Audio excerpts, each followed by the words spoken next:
Duh.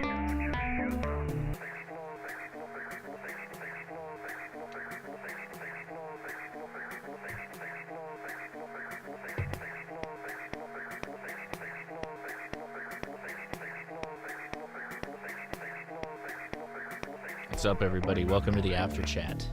We're going to answer your questions live, ham radio style. I don't know what that means. Normally it means we're going to make you feel bad about not learning it on the test. I'm just kidding. We don't do that here. We're just going to answer any of your questions when it comes up. Amateur radio, that's what we focus on, but sometimes we go outside of that. Sometimes we talk about scary movies as well. Did you do a bad thing, Josh? Did I do a bad thing? I don't think so. Are you referring to the topic of the show? No. In fact, let me grab it. So if you watched my last soda adventure, you might have noticed that my KH-1 was not happy. Not a happy KH-1. It turned out that there was a MOSFET that was damaged in it, and I don't believe I caused it. But that led to a whirlwind of communique and finally a phone call for over an hour and a half with one Wayne Burdick from Elcraft on the phone. And he was just like, let's troubleshoot it live. And that's exactly why, if you were watching Jason Ham Radio 2.0's live stream, his happy hour, and I just disappeared, that's because Wayne called me. And love you guys, but if Wayne calls you, you pick up the phone. So I did. I picked up the phone and I was troubleshooting the radio with him. He was like, "You got a oscilloscope?" I'm like, "I do." He's like, "Get that thing out. Let's start going." And he's having me take the whole thing apart. That picture, the picture of the skinless KH-1, that's literally from him. Just like, rip that thing off. Let's go. He's a passionate guy. He's super cool to talk to because he's like, "Oh yeah, let's do this. He's like, "I got the time." He's like, "We were going to go to dinner, but you know what? Let's just keep going." I'm like, you're like not having dinner with your wife because you want to troubleshoot my radio? I'm like, all right, man, I'm down. Let's go. He's a cool dude. They're super cool. I got like even more respect for Elcraft just from like working with them. I'm not a beta tester. They have a group of people that are actually beta testers of their radios, right? And I am not of that group, but I have now been a part of the beta test group twice. For this radio, it's because I just asked, I'm like, hey, I ordered it really fast, and that was one of the reasons I got it early. Anyway, yeah, I like the commitment. Super cool. So, all right, Josh, another Joshua, had my KH-1 out today, activated with all 5 bands? Good for you. Wait. I thought it only does 3 bands on the whip. So you ran a secondary antenna. Very cool. All right, love it. Okay, so here's what we're gonna do. We're gonna hop. Ooh, Jesus! Wow, I didn't drink. By the way, I'm cutting back on drinking. I am gonna drink a little bit tonight, but I didn't drink anything for the show because I figured it would stumble me up while I was trying to do this programming talk. But I do have this bottle of Robert Mondavi Private Selection, and I didn't catch that it was a barrel-aged rye wine. It's wine that's aged in a barrel, and I drank it, and I'm like, what? That was not expected. Did not expect that. Anyway. All right. Thanks, everybody, for coming out. Anyone do the... Oh, I didn't... Dude, 10 meters was popping, though. When that contest kicked off, I was not prepared. I just haven't had the bug in my bonnet to do much contesting. Not that I don't like it. I don't know. Haven't got into it. Anyway, let's go say hi to everybody on the Discord. They're probably waiting anxiously, and they're tired of hearing me jabber on. So here we go. Maybe. Is there one that was originally issued was L84ANL. All right, we got to clean it up. Josh is in here. I'm here. That's right. You better clean it up. How's it going, everybody? What's up? What's going up? Yeah, thanks for hanging out. This is the Ham Radio Crash Course After Chat, facilitated mainly by the wonderful folks that are on our Discord. I see a lot of avatars. I can't say faces. I see a lot of avatars that I recognize, so we're going to have some fun today for sure talking to all of them. But we do this mainly to talk to new folks and people that have questions. We devote the entire first part of this After Chat to you, the newcomer, who may have an important amateur radio question that you may think's dumb. Guess what? There's no dumb questions here. We all had dumb questions, and we like to help you get over that. So if you're new here for the first time, you took that link in the description of my last video or took the link in the description of this current video and joined us on the Discord and went all the way down to hashtag live-stream/afterchat and are in the voice setup and you got your mic and your speakers ready to go, go ahead and come forward and just say your name, and we'll let you go first saying hi and asking a question if you got them. Hi, this is Chris, K3C. I'm so new, I haven't remembered my calls. You're Can't good. talk tonight. You got it. You got it. Yeah, so it's KC3YCU. Just got my tech license this past Wednesday. Just studied for it Saturday. Incredible turnaround time on that. I don't have a question, but I'm just going to say I'm happy to be here. Excellent. Well, thanks for joining us. I super appreciate it. That was Just a Dude. Cool name there on the Discord. And welcome to hang out. The After Chat is really just like the kind of thing we do on Saturdays, but this Discord is live 24/7, people answering other people's questions. And not just me, much smarter people than me answering other people's questions. So avail yourself to all the different areas this server has to offer. So thanks for joining us. All right. Well, there you go. You broke the ice. Now it's easy for everybody else. Who else is new here for the first time and would like to ask a question or just say hi? Hi, I'm Jace, KM6OTF. I'm not necessarily new, but I'm new to the After Chat. Right on, Jace. KM6 out the front. Are you a knife guy? I have a knife in my pocket, if that's what you mean. OTF is it's a acronym for out the front switchblade. Like if you've ever seen a switchblade that comes out the front, OTF is what they call them. Oh, that's good. I didn't know that. No, my local ham friends call me Old Time Farmer. Oh, there you go. You always got to have a fun acronym for your suffix. So just want to say hi, or you have a question for us? A little bit of both. Hello, everyone. Hello. So I actually just set up my very first ham shack. I was doing a QRP POTA for the longest time since I got my license. But now I'm in the process of getting ready to choke everything. So do I need to choke the coax or just everything but the coax? Oh, no, you choke everything. In fact, the coax is probably the first place you should do the choking because, again, what is the choking doing? Where the choke is creates a high impedance environment that common mode current can't ride on that outer shield or the outer side of the shield. So yeah, you definitely want to choke that out as much as you can. And the best places to add chokes are right at the antenna feed point, if it's a balanced antenna, or where the coax enters your shack or your home area is the other place you'd like to choke it out. Okay, so basically it's just help preventing the skin effect. Exactly. Yep. So on the antenna feed point where it comes into my house, I have one of those like little MFJ window pass-throughs. Yes. So should I choke both ends of the barrel connection, like the inside and the outside, or just the inside? No, and something you can do, which kind of will help, is I'd keep it all on the outside. That would be me. And that window pass-through has a ground attachment. I would also go to a ground, so like a lightning arrestor or something along those lines, or some matter of getting that line to ground as well. I would use that pass-through. A lot of people use that pass-through, and that's a great way of doing it. That would be the other thing I would recommend. I would like you to keep all the common mode outside as much as possible.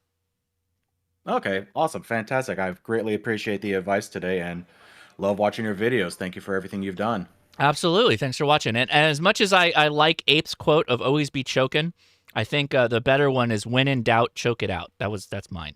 So are we going to get that on a shirt now? I don't know if my wife will actually do that one, but we'll see if we can get that.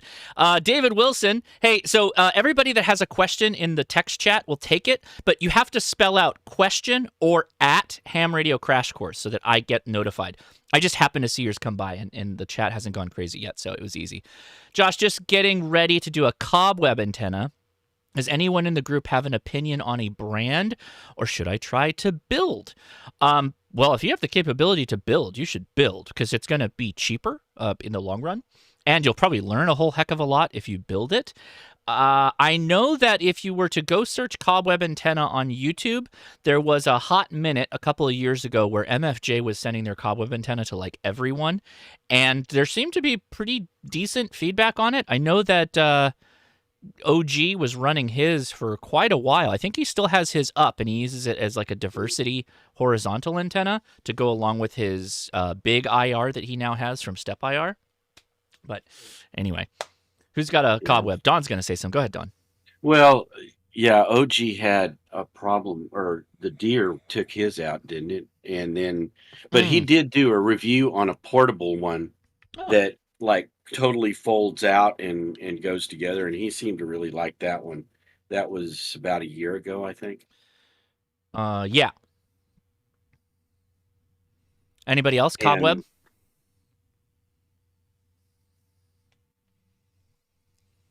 Okay. Well, David, so what is a cobweb? It's kind of like a folded dipole, a multi-band. It's a fan dipole that just kind of like goes around a square, right? In a cobweb. You don't really gain any gain from it. If you were interested, so like if you have a little bit more money, right? A little bit more money, you might want to consider a hex beam instead, because a hex beam is really just kind of a grown-up cobweb from my point of view. So you get a little bit more capability, you get some gain, you get some front to back isolation. Hex beams are pretty nice. It's kind of like the next step. But yeah. yeah, the hexes are a little bit bigger, but definitely if you can get one up, do it. Yeah. Let's see. So there's a question. Oh, a lot of questions came in on chat. I'm going to take one more chat question, and we're going to go back to the Discord. And this is from Chaos744, total newcomer. It sounds like, how easy/costly is it getting into ham broadcasting? I kind of want some sort of device that will allow me to communicate in the event of emergency that disrupts cellular and landline communication. So Chaos, this question comes up all the time. If you go watch my video on when you can use amateur radio in emergency, and I did one with Not a Rubicon, and I also have another standalone one. You should go check that out. So this is kind of like a complex answer, but I'll tell you right up front that if you don't have a group of people that you already know that are hams, and your quote-unquote group of people that you might be communicating with in an emergency are unwilling to go get their license, you might want to just go look at GMRS radios to get started. And if you guys really like it, just know that in the back of your head, amateur radio is going to have way more capabilities than GMRS offers, particularly in the long run, particularly if you want really long-range communication, like that antenna behind me, or just more options when it comes to emergency communications in the local space. So the first thing is probably just get a GMRS license for your family. The radios are relatively inexpensive. There's a ton of Chinese radios that you can buy. The same goes for amateur radio too, but you generally are going to be operating with other hams and those people that have gone through the process of getting amateur radio license. So just keep that in mind. How expensive and costly? $18 for a Baofeng is how expensive. If you wanted to go simple and you just needed something for 2 meters and 70 centimeters, it's as cheap as $18 to get started. And what is it? $35 for your license? Yeah. So there you go. For 10 years. Good for 10 years. All right. Back to the Discord side. Anybody new here that would like to say hi or ask a question? Come now. Hi, Josh. This is Jason, KE8WSI. Yeah. First time here in the after chat, but I've been around for a while, listening to things, just kind of taking it all in. Nice. Well, you got a great sound and microphone setup. Do you have any questions for us, or you just wanted to say hi? No, I just saying hi. I grew up with ham radio. Dad had a tower in the backyard and the whole bit.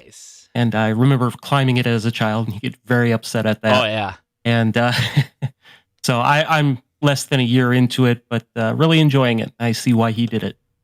Oh, that's great. Thanks for following his footsteps and joining us out there. We can't wait to make a contact with you. All right. Okay, who's next? Anybody else out there? First time like to say hi or just ask a question? Looking for first timers, but we're going to open it up here to everybody in a second. All right.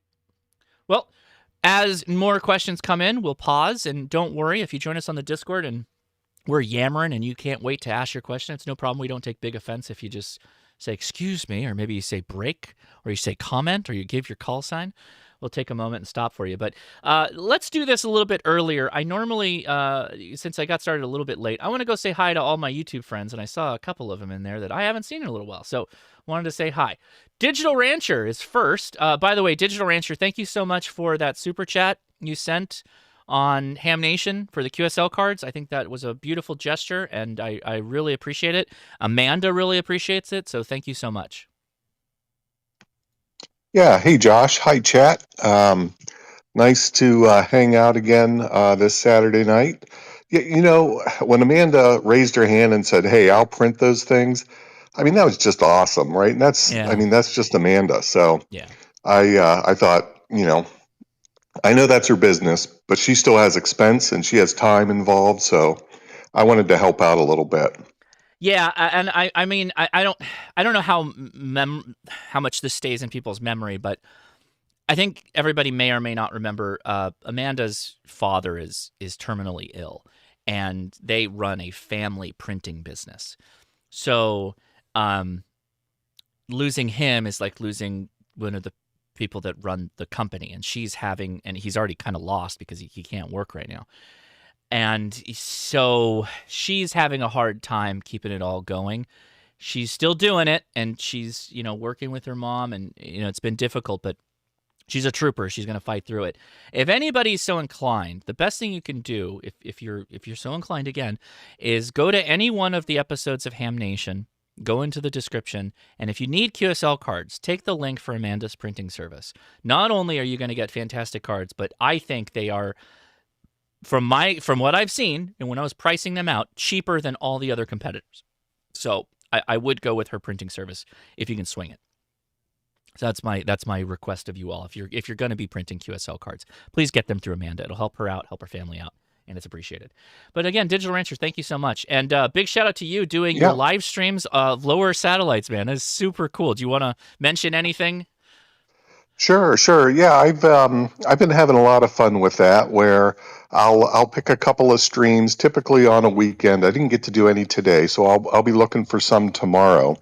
But I look for an opportune pass where I've got a good pass for my location, and I'll set up kind of a pop-up live stream, and they usually last about 15 minutes. I usually start a couple of minutes before the pass. And we just do it live, and sometimes we get one or two contacts, sometimes we get 4 or 5 contacts, but it's always fun and it's a good time. I do have to say though, I was sitting around, I don't know what night it was. It was one evening. I was looking at ISS Detector. I was looking for a pass for the weekend, and I saw that there was going to be a visible overhead pass at about 6 o'clock or so. Oh, wow. Of the ISS. And I don't know if anyone's ever seen one of those visible passes, but when you get a like a really good visible pass, they are awesome. So with like 10 minutes before the pass, I decided to try to race out there, get all my crap set up, and try to do the pass. I got out there, got set. Just as the pass was getting ready to start, my streaming software on my phone crashed, and I completely missed it. So, it is live. Things can happen. Sure. It doesn't always go the way you want it to go, but it is a lot of fun. Yeah, I just think it's so cool. That I think is a new novel approach to live streaming that we haven't really seen something like that before. So kudos to you for coming up with something new and interesting. I love that. I think that's super cool. So yeah, right on, man. Cool. So make sure. Thanks for having me on, and thanks for the shout out. If you can, drop a link to like one of those live streams, like one of the past ones you did, so at least people have an opportunity to find your stuff. They can subscribe, and then make sure they're catching up with you in the future. Okay. Yeah, certainly. I'll put the last fail out there, and I'll put a good one out there so people can see both ends of the spectrum. There you go. I mean, just doing it is the fun part, right? I mean, that's the best part of it. Well, it is a blast. Some people say like live streams are, and they are, don't get me wrong, they're super stressful, super chaotic, but even in failure, the live streams can be good because there's teaching moments within failure, I've found within amateur radio.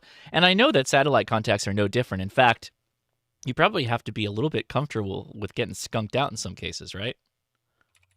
Oh yeah, because it's always a risk, right? And there's times that the transponder might not be on. So right. if you're not paying attention, you might try a pass that isn't even possible. So yeah, you can end up with egg on your face, but you just gotta go into it with the right attitude. And the people that show up are awesome, right? Our community's awesome. So yeah, nothing to worry about there. Just jump in, enjoy, and have a good time.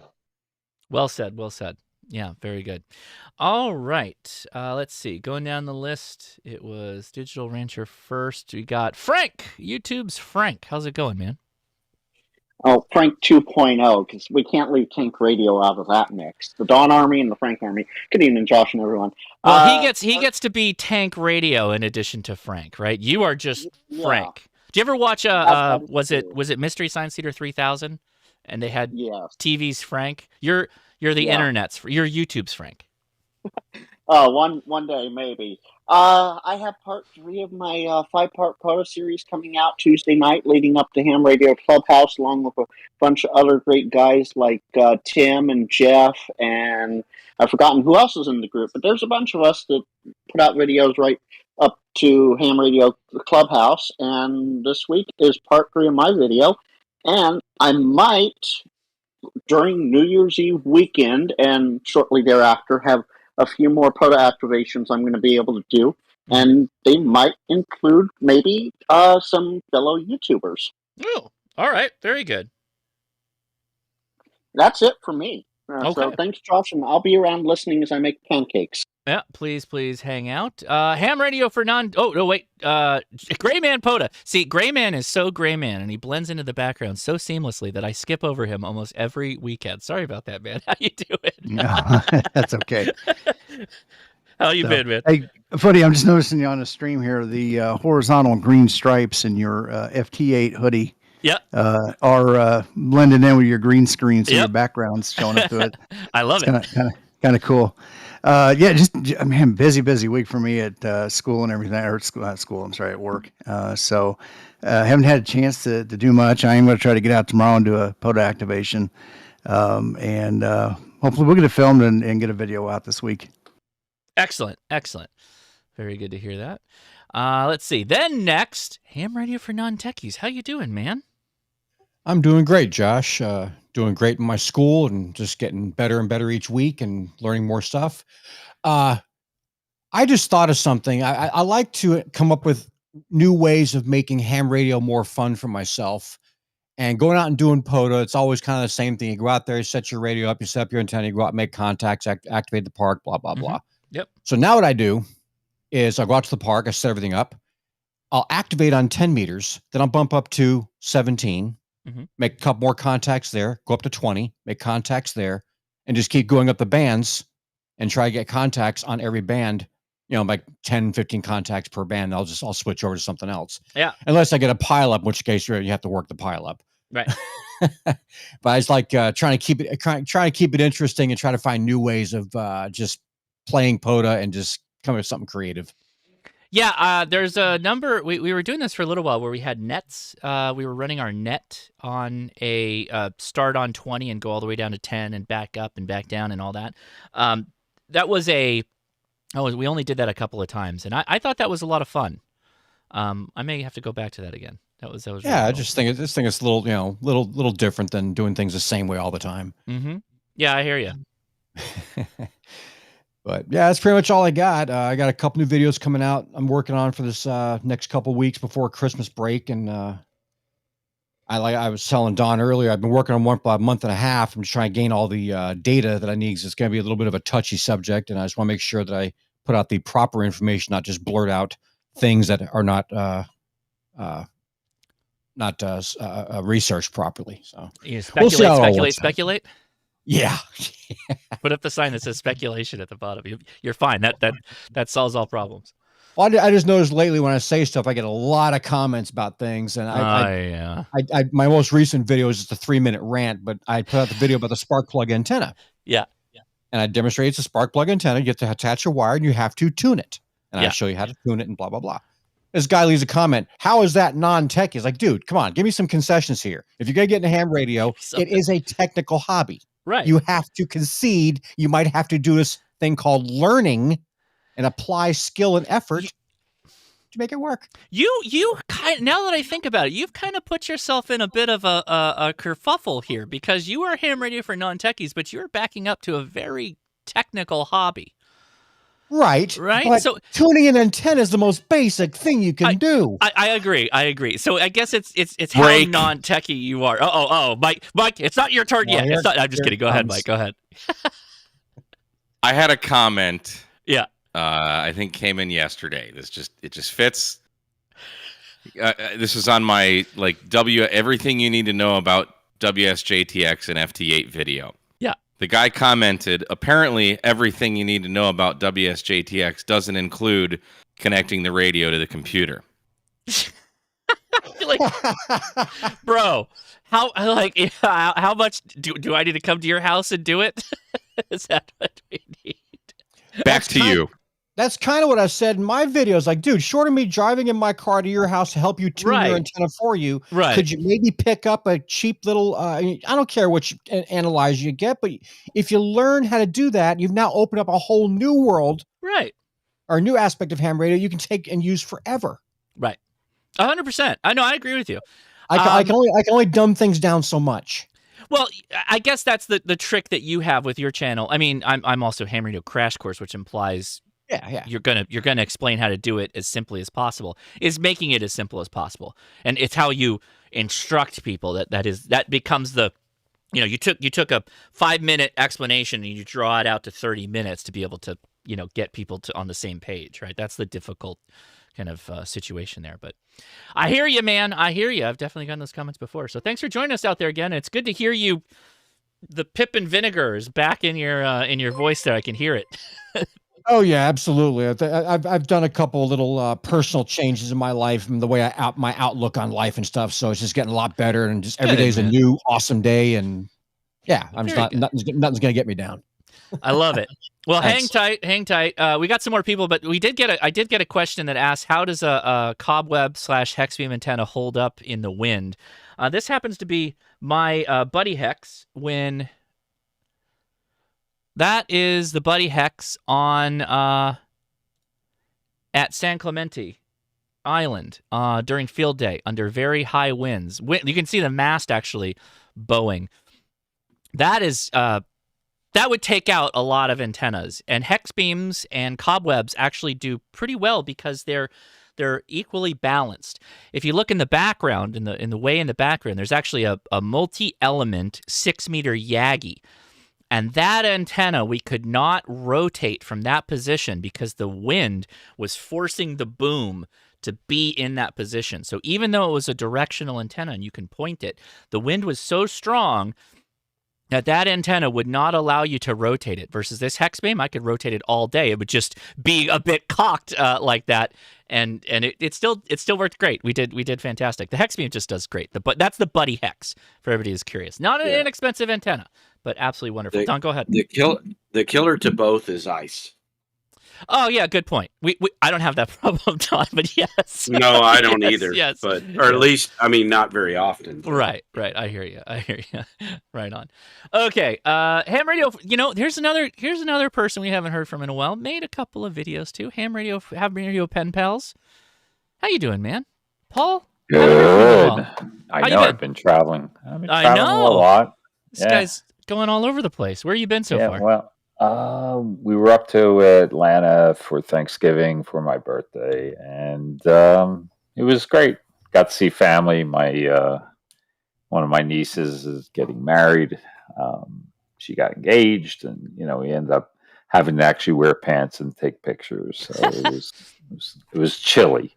You've been international traveling, though. I have. Yeah. I have. Yeah. But we came back from the Middle East, and then all hell broke loose. And it's an interesting situation. You try to you pray for peace for everybody, and you understand that people have to try to live together, and it's impossible. So it's a little distressing. There's two But things. There's two things I think I understand. I don't understand a lot of things when it comes to international type of situations. For Americans, it's understanding that other countries are in very close proximity to you, and they could have diametrically opposed opinions on the world, to so much so that you could get into actual, real, violent altercations.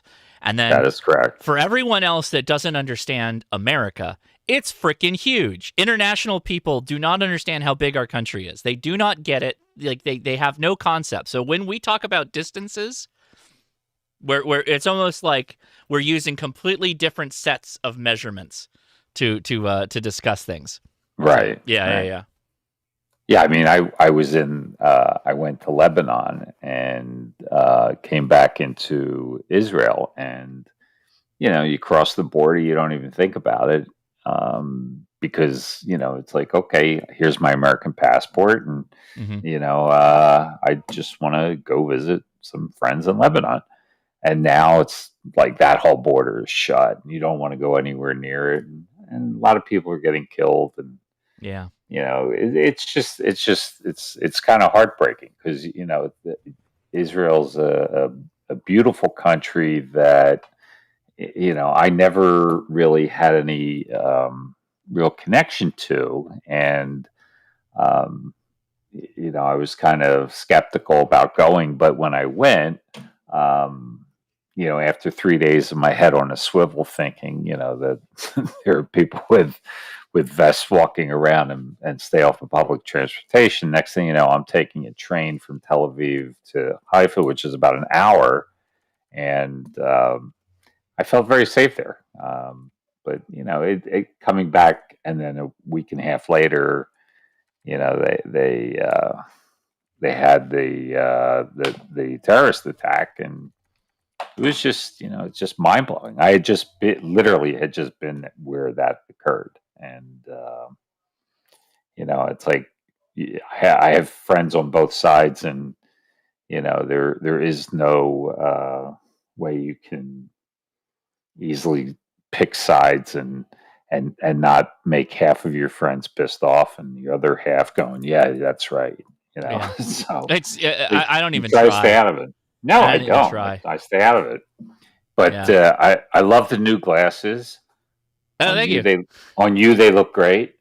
I would, it's like there's a I story. saw those. Yeah, I'm sure there is. There's a story. Sure there is. I can't wait. If you go see Glover, he'll probably love them. Oh, I'm not going to take these to Glover. He'll be like, "You are from California." Yeah, you are California. Aside from wearing this jacket, yeah, right. But I'm actually going out there in January. I'll be out there in their new location in January. So everybody keep an eye out on Fieldcraft Survival. We're going to be doing a full weekend seminar, multiple training sessions on radio, and particularly like practical emergency communication, emergency comms planning, the whole 9 yards. I'm doing it with a group of people. In fact, I probably should reach out to a couple other people and just add them in. Yeah, I mean, he's a great guy, and he's got great training sessions. The other thing I forgot to mention is the Ham Radio Crash Course VE session tonight. I heard you've been joining them. You joined them as a VE. Yeah, I am one of the VEs. Oh, that's awesome, man. Well, look, I'm retired. I have the time, and it's an outstanding group of people that just want to make people ham radio operators, and we make it easy for people, and we make it easy to get through the process, and we don't charge. So it's one of those situations where Heather and Austin have their process down pat, and Nick has screened enough VEs that we have the HRCC team, and they put the bat signal up, and at any time of the day or night, there are at least 3 VEs that will step in, and that's crazy. I'm telling you, it's been crazy where I've been on it coming out of a session where we've already done, like tonight we had 8 scheduled and we did 6 new licensees and 6 new technicians that all came through Ham Radio Crash Course, and all came through the videos and all came through ham study. We made it really easy, and that's the best part of it. And yeah, I've been in quite a few sessions. I mean, but it's been fun. Good I job. mean, for me, it's just fun, and it's just paying it forward. I mean, if I didn't know Glover, I wouldn't have seen you, and I wouldn't have gotten my tech that's license amazing. in the very beginning. That was the genesis. You did tell me that. Yeah. Yeah. Because I was a pew pew guy before. That's right. Ham radio guy, and still am. But yeah, I'm looking forward to everybody coming down for Hamcation. Hopefully, I'll be there. We have a big crowd. We will. And if anybody needs a pickup from the airport, call Uber. And if you have my cell phone, you can call me. There you go. As a backup plan. As a backup. That's plan. right. I love it. Paul, but yeah, I mean, yeah. All right, man. Thanks for joining us. I appreciate it. I'll give the quick story on these glasses. So my doctor told me, he's like, dude, all you do is sit in front of screens. It's amazing you still have like vision that you don't require glasses. He's like, there is evidence supports the blue blocking light glasses. And I went, all right. He's like, so you should probably go get a pair. And I'm like, okay. And my wife showed up with glasses that were reminiscent. She has actual glasses needs. Like she does needs corrective lenses. And she showed up with glasses that to me reminded me of Robert De Niro at the end of Casino when he's betting on like basketball or something. He's got these massive glasses on. And I started calling her Bobby, and she was not happy about that. So then I started calling her the lady from Incredibles, the one who does the costuming. She doesn't look like that lady, but similar glasses, whatever. She was not like happy about that either. So I was just randomly on Amazon, and they had these ridiculously sized Edna. Yeah, Edna's they had these ridiculously sized glasses. So I bought them, and I just started walking around the house with them one day. She was so pissed off. It was it's so funny. Then you keep them. Oh yeah. So now this is my video glasses for live streaming, because I'll burn out my eye bulbs if I don't. Anyway, all right. Thank you, Paul, again. Appreciate you. Who's next? Big shout out to James Hannibal. He's in the chat. James, man, thank you for doing the giveaway today. It was super awesome of you to allow us do that whole thing. So very cool. How you been? I've been great. Yeah, thanks for letting me do that. I'm always happy to contribute in my way. I've been doing good. Very good, man. Very good, man. Love the I don't know what it is that the when you have a mindset that looks at something and goes, that's for something completely unrelated to ham radio, but I bet you I could do something with ham radio with this. And you end up doing something that nobody's really done before, and it's super useful and interesting, and it's like, I love it. Not to mention all the quirky radios and stuff you've built. So, yeah. Yeah, I'm always trying to think outside the box. And most of the stuff is like, I'm just trying to solve my own problems, and then it turns into a product. Indeed. Yeah, apparently we had some kind of a solar event. Is anybody else experiencing a solar event right now on 20 meters? Am I the only one? Yeah, I'm on 20 and it's like dead. Yeah, it's completely whited out. This is I worked a guy that was down the street from me right now. That's what I was able to do. Yeah, 20 was horrible today. No, I mean, this is a solar event that we're experiencing right now. Something happened. There is something that happened to the band. The band is not okay. Where's Dr. Tamitha? Yeah, well, I need her. We're going to have to go live to Dr. T on the air. Can we get her? Oh, is 15 open? Okay, let's just go to 15. What am I screwing I think this is one of those moments people keep talking about, where the bands are dead. The bands are dead! I'm going to bed! Like that? Uh-oh, it just opened up again. Like it just opened up. As I started tuning away, I started pulling in JA stations. Anyway. All right, well, thanks, James. I appreciate you hanging out. Okay. Who is next? Going down the list. Looks like it is one K8MRD.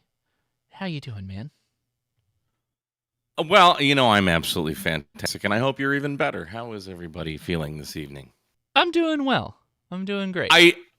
I I'm glad you told the glasses story because I was going to ask you, and it's funny what you said because years ago, I think I was still in my 20s. I was working for my brother when I was selling mead for Bee Nectar. And I think I was in Maryland.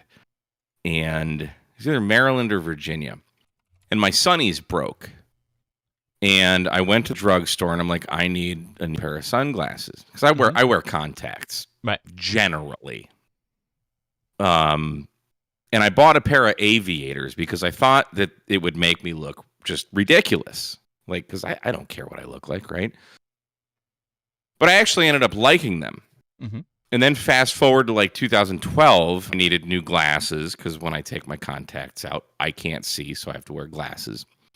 So I bought a pair of glasses that I thought would make me look ridiculous. And then I went through those, and I have the glasses that every now and like last night, on my live stream with the Smokin' Ape, I was wearing glasses. And I always bought them because I thought they'd make me look stupid. Like nerdy, right? So it's interesting that I mean, I would argue you're a bit more of an eccentric person than I am. Oh, yeah. But that's interesting that... No offense taken. That's totally... I have no problem looking like an absolute weirdo in public and behaving like a weirdo in public as well. So yeah. But I was wondering if, because like in your early videos, you wore those... were they like Instagram glasses or something? Snapchat glasses. Yeah. The spectacles. Like, literally, because you made a spectacle of yourself. Yeah. So I was wondering if those were prescription glasses or not. No, I'm just an idiot. He has a pair of Bubbles glasses. So yeah, that's cool. I don't know. I spent yesterday and today filming Monday's Mailbag Monday video. Got some good topics there. The exciting thing is somebody asked me, and I've been meaning to answer this. He wrote me like a month ago, at least 2 months ago. It's been sitting in my Mailbag Monday folder. Mm-hmm. So you know how we use like an end-fed half wave works because of harmonics, right? Yes. So he asked me, can we use that same principle with for recoils antenna? And I thought that was a really good question. I had no idea. I've never tried it. I've always tuned them. So yes, because of the loading coil would produce a problem there. But go ahead, continue. Sorry. We're gonna have to find out on Monday. So I went out. I set up my Wolf River coils. Uh-huh. I used 3 different whips. I used the 78-inch whip, the 102-inch whip, and the slightly longer than 17-inch whip that they use on 40 meters. I see where you're going. And then I did it on 20 meters to see if we could use the harmonic without having to get up and physically change and tune the antenna. Mm-hmm. So that was a fun experiment. Yep. And I was gonna say something else. I got a Christmas present from Lord Callum in the mail yesterday. Did you get one? I'm expecting. Mine got stuck in shipping hell out of Memphis as the weather, the ice storm apparently that struck Memphis or some central state. Oh, okay. So mine got stuck. It's the only time I've experienced any kind of shipping delay from Lord Callum, and it's definitely not his fault as usual. So no. I got it. He told me he was sending it, but I already had it because DX Commander shipping is that fast. Yeah, it's insane. It's insane. So I won't ruin it for you, but I will just say welcome to the club. Oh, okay. And you'll understand. Ah, okay. I can't wait then. So that might mean something. I could kind of already see it going that direction. But okay, I maybe. can't wait. I don't know. You're a smart guy, yeah. So I don't know. I'm not going to say anything, but could be people who are familiar with the antenna kind of club. It may or may not be. I don't know. Okay. So like intimately familiar with it, I can neither confirm nor deny this. Okay. All right. Very good. So, I want to say happy birthday to Paul. He and I have birthdays close to one another. So happy birthday, Paul. And I do have Paul's phone number. Thank you. I might I'm getting to vacation on Wednesday, but I think I'm only flying in like an hour before Jason gets there. Mm-hmm. So I'll probably just sit around the hotel or the airport and wait for him. And then I'm crashing with Jason and Frank are getting in Wednesday as well. Oh, that's okay. You're a day early. Yeah. Yeah. So I texted Jason when you texted me, Josh, about sharing a room. Mm-hmm. By the way, I'm probably the last person Josh texted about sharing a room. No, you were the because first. He knew that I was a sucker. You're lying. You were the first. Josh snores. I snore louder than any human being. I just watched a documentary on the blue whale. Did you know that a blue whale's like they use sonar, they use clicks to communicate? Like 268 decibels, I think, is how that will damage your ear. Bones. Yeah. Okay. Yeah. Black Bolt Josh style. snores louder than that. So Josh and I are texting. Was it last night? It was like Thursday night or something because I wanted to make sure we had the room available and get the money squared away. And he's like, "Do I need to buy you headphones?" I'm like, I did. No, I asked.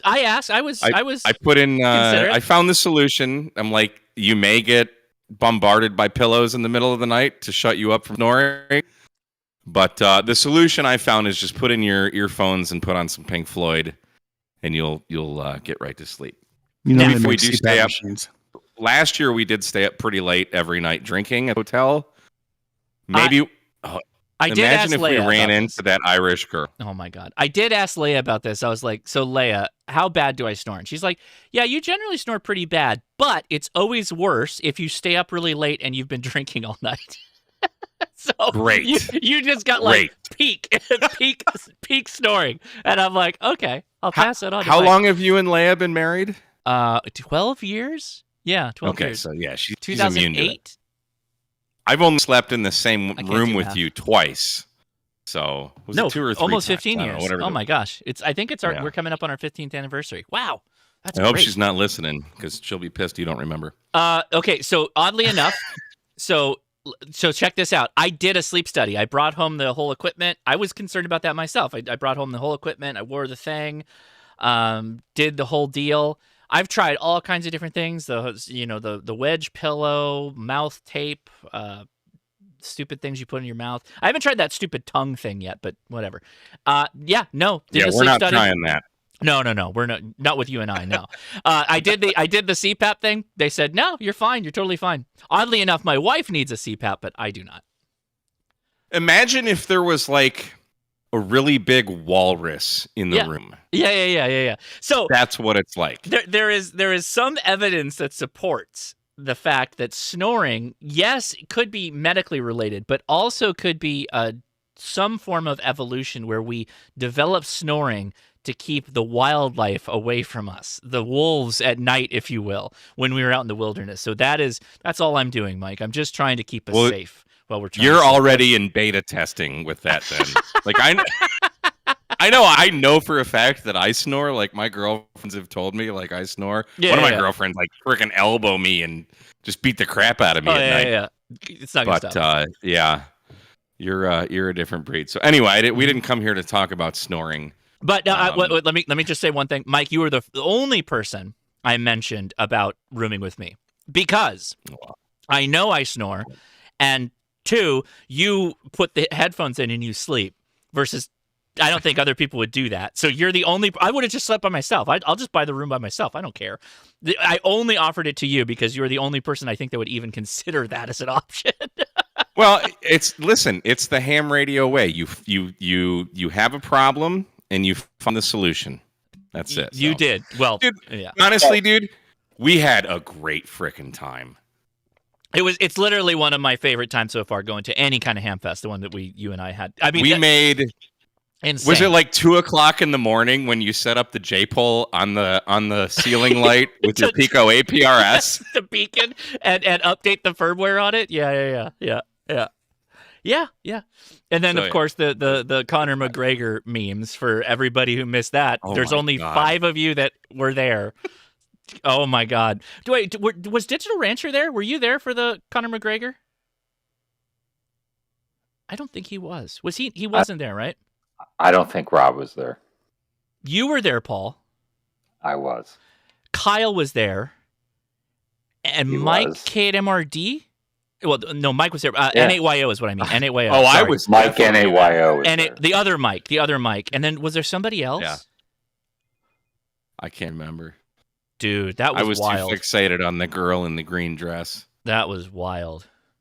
That's Yeah. I got That a was a lot of question fun. for Mike. Go ahead. Question Yeah. for Mike.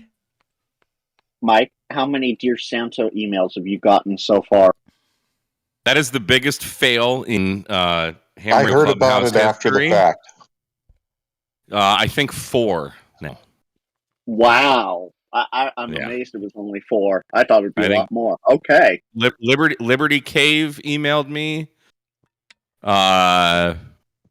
Joe Brett emailed me. I heard I think about a it couple after other the guys. fact. Sorry So- about that, Mike. I started that. No, that's okay. That's great. And if it actually happens, I'd be happy to make.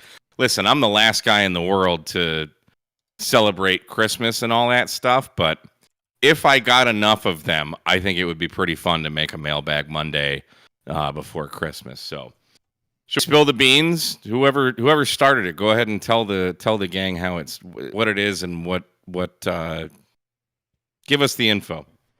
Well, I mentioned something as a joke in passing in the live stream, as I do, and it just went from there. I forget the details exactly, but it just kind of cascaded into madness. Okay, so what are the details? Someone else went into details on what should be emailed to you. I just suggested something Oh. about everyone should email Mike like a Christmas list or something. Yes. All right. So I guess this is how nobody knows about it. I'm lost. Yeah. So the idea is this was a Coffee and Ham Radios on Wednesday. Or not Coffee No, and Ham, it was- excuse me, Ham Radio Clubhouse. So Joe Brett, and I left the room. I wasn't even paying attention, but the idea was that everybody emails me, KAMRD@iCloud.com. The subject is Dear Santa or something to that effect. And you tell me what you want for Christmas. And the Mailbag Monday prior to Christmas will be me reading those emails. So So you heard it here. Everyone, go email Mike a Dear Santa email. He'll do it. no, I think that'd be great.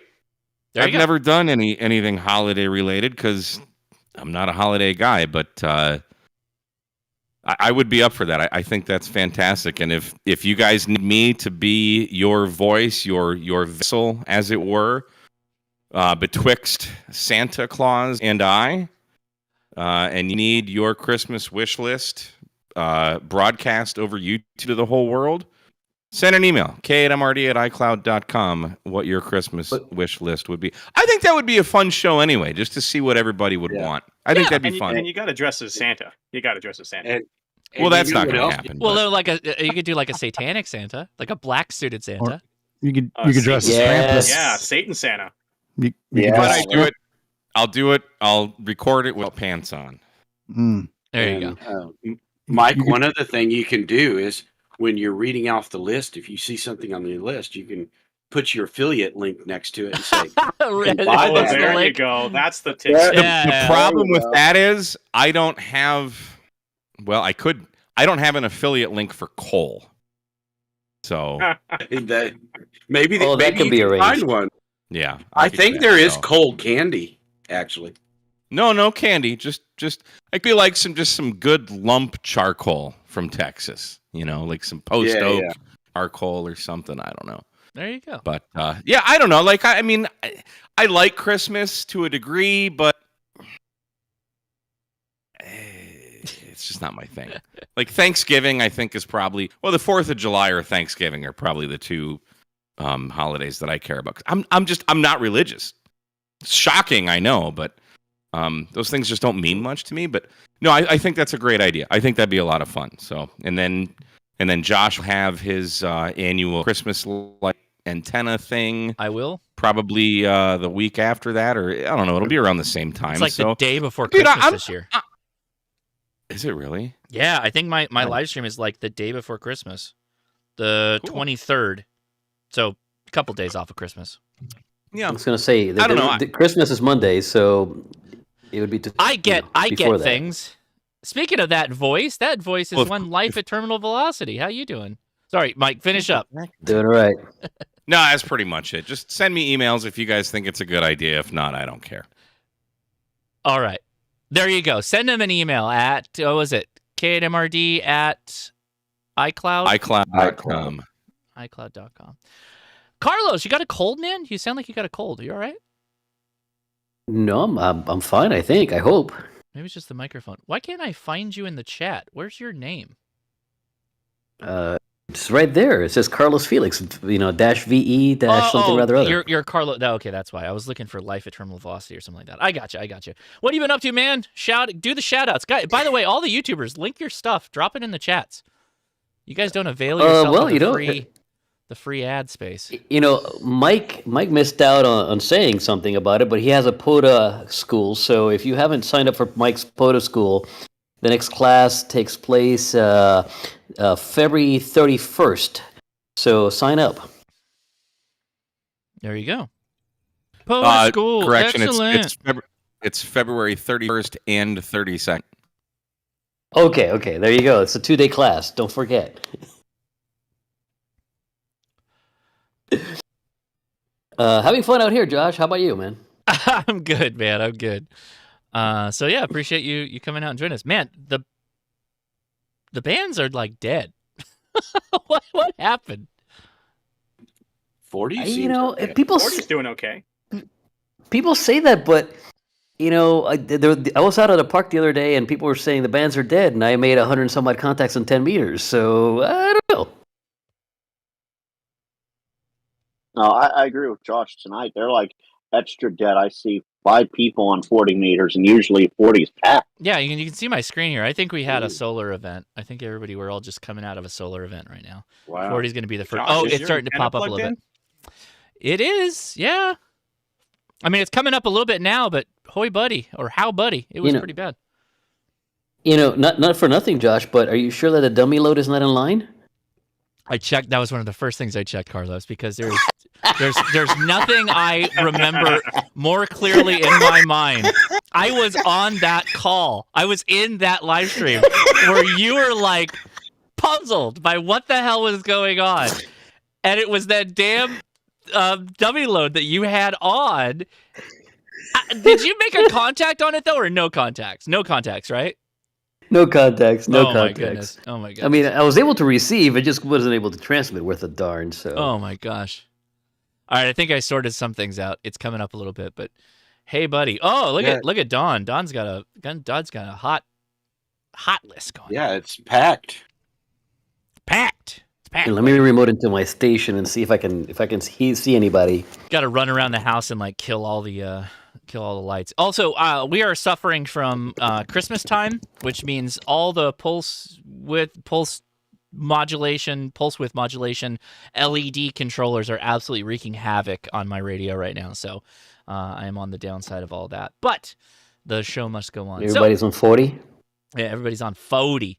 We're going to go back to questions, but there was one I want to go back to because I thought it was a really, really good one. And boy, howdy, where is it? There was a super chat I missed. Sorry about that, Wolfgang.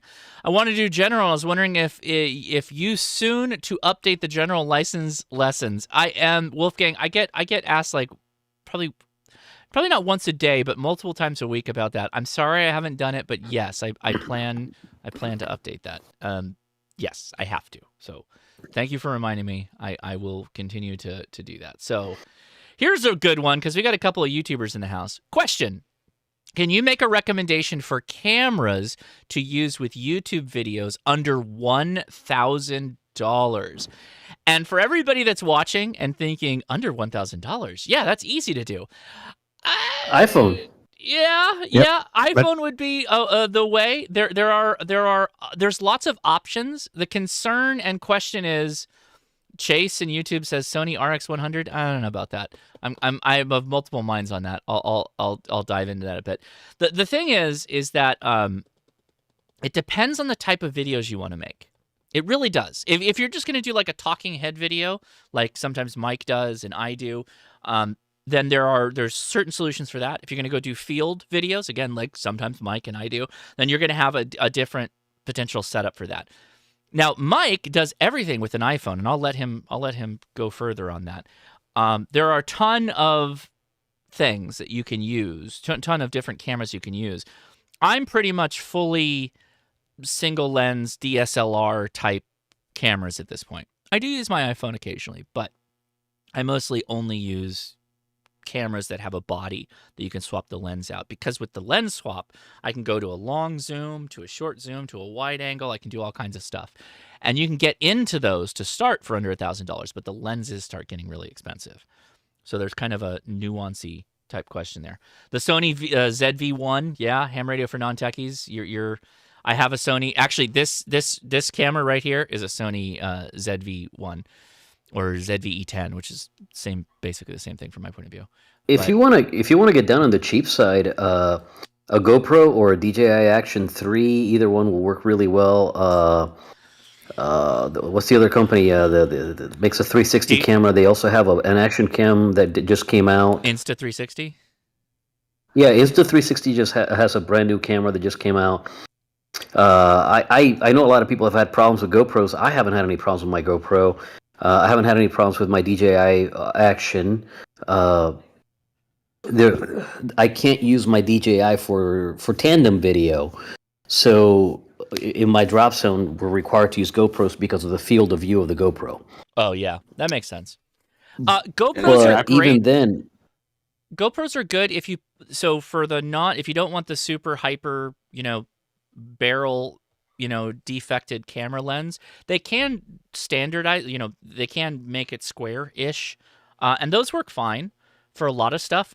If you go watch my Sierra hiking trip with Adam, that was entirely filmed on a GoPro. It worked fine, but you don't get the bokeh. Yeah, that's it. Get a lens with a low f-stop. It's all about so if you watch my videos, my in-shack videos, and everything's blurry, that's because my primary lens is a 1.8 f-stop aperture lens. That's what gives you that blurry background. And even my outdoor wide-angle lens, I try and keep that as low as I can go, which is like 2.8 f-stop on a wide angle, which is like puts a lot of light in it. So I usually have to run like an ND filter. I'm hitting you guys with a ton of nerd stuff, but let me go back. I don't do go any ahead. stuff. Let Mike talk for a second about iPhone, and then I want to go back to when I was more humble in my setups. But Mike, go ahead. I want to show something. And I have a bit to talk. A few years ago, probably 4 or 5 years ago, I started thinking about like getting like an actual camera, right? So I started watching all these camera videos. I followed Kai W. You heard of him? He does a lot of camera reviews. What the thing for me is, I do a lot of stuff outdoors, portable. And what I started realizing when I was watching all these videos, these camera reviews, is one, that you've got a big camera, then you need SD cards, then you need more batteries. I'm already carrying all my radio gear. Like, I don't want to carry all that crap. Right. I've always, every single video I have ever shot, with the exception of like when I'm sitting in front of my computer, like when I'm sitting in my chair, that's a webcam, but every video you've ever seen of me has been shot on an iPhone. And I always use my older iPhone. So, for example, I have my actual phone is an iPhone 14 Pro, whatever the hell it is, right? Max. I don't know. Yeah. I'm using to film an iPhone 8 Plus Max, whatever the hell it is, right? I've started to use my iPhone 14 more because the cameras are really good. And I don't need to worry about... so I did buy that DJI Action, whatever the hell it was, and I returned it. I hated it. It was in unless you're outside in bright light, there was so much noise on the video. It was terrible. Yeah. Then I had to buy extra batteries. You're using a lot of memory. I shoot 1080, 60 frames a second on my iPhone. The compression is really good. The video quality is really good. If I want to take close-ups, the zoom on the iPhone is really good. Another thing about using your cell phone, and I can only speak for iPhone, I was watching a couple of videos just within the past couple days where if you're moving your hands in front of whatever is the camera will like autofocus is the worst thing in the world because it will not be focused on the subject and it'll be blurry where you want it to be and not blurry where you don't want it to be. Okay. I've never had that problem with my iPhone.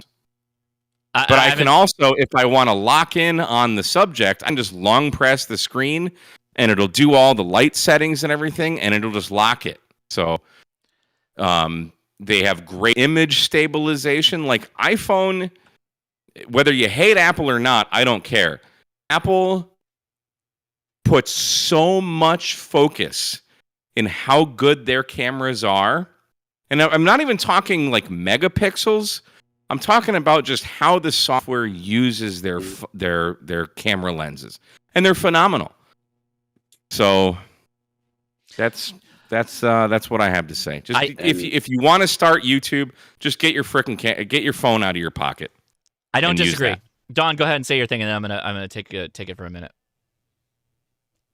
Oh, well, the only thing I was going to say is what you're doing on the screen right now where you're holding that thing up. Yeah. That's not the problem. The problem is when you've got something that's that close to the lens, but you're focusing on something like when you focus down on your table and your hand goes across there or your elbow's in the way or whatever, trying to work on something, you can't see what you're working on. You see your elbow instead. Yeah, and I don't disagree with Mike. I don't, because he's right. You can totally make a go with all this stuff with an iPhone. But I find that the cameras like these where I can see the flip out screen and I know that I'm in focus when I'm looking at it, or when I'm doing my overhead and my overhead has a flip out screen that's pointing at me, that I know that that's in focus.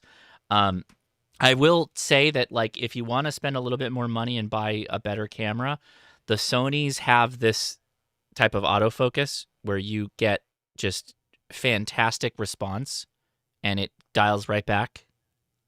And this is a slower camera.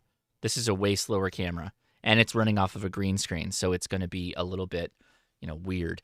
The Sony's the best for autofocus, and so as a YouTube creator that has been making YouTube videos since 2006, I've used everything from flip cameras in the beginning, total garbage. I've used my iPhone. I've used my iPad. I've used the DJI stuff. I've used GoPros. I was using a GoPro 3 for over a year. GoPro 10 is my most recent GoPro. I absolutely love that GoPro 10. Horrible bokeh, though. No background, bokeh or anything like that. Not a big fan of that. I will tell you, so here's the juxtaposition of a couple of things, right? So this was the camera that I used when I was daily vlogging. I daily vlogged for over 600 days. Don't believe me? Go look at my YouTube channel. I've privatized some of them, but this is the camera, the Canon G7X. It only shot 1080p. I never got any spicy bokeh looking shots out of it. It was just strictly a simple camera that I could just go live with and shoot. I went through 4 of these while I was vlogging for 360 days, over 600 days. I still have 4. You burnt out 4 of them. I broke them. Just broke them over time. If you're recording every day, you're inevitably going to break something. Trust me. If you're doing it every day and you're posting a video every day, you're inevitably going to break something.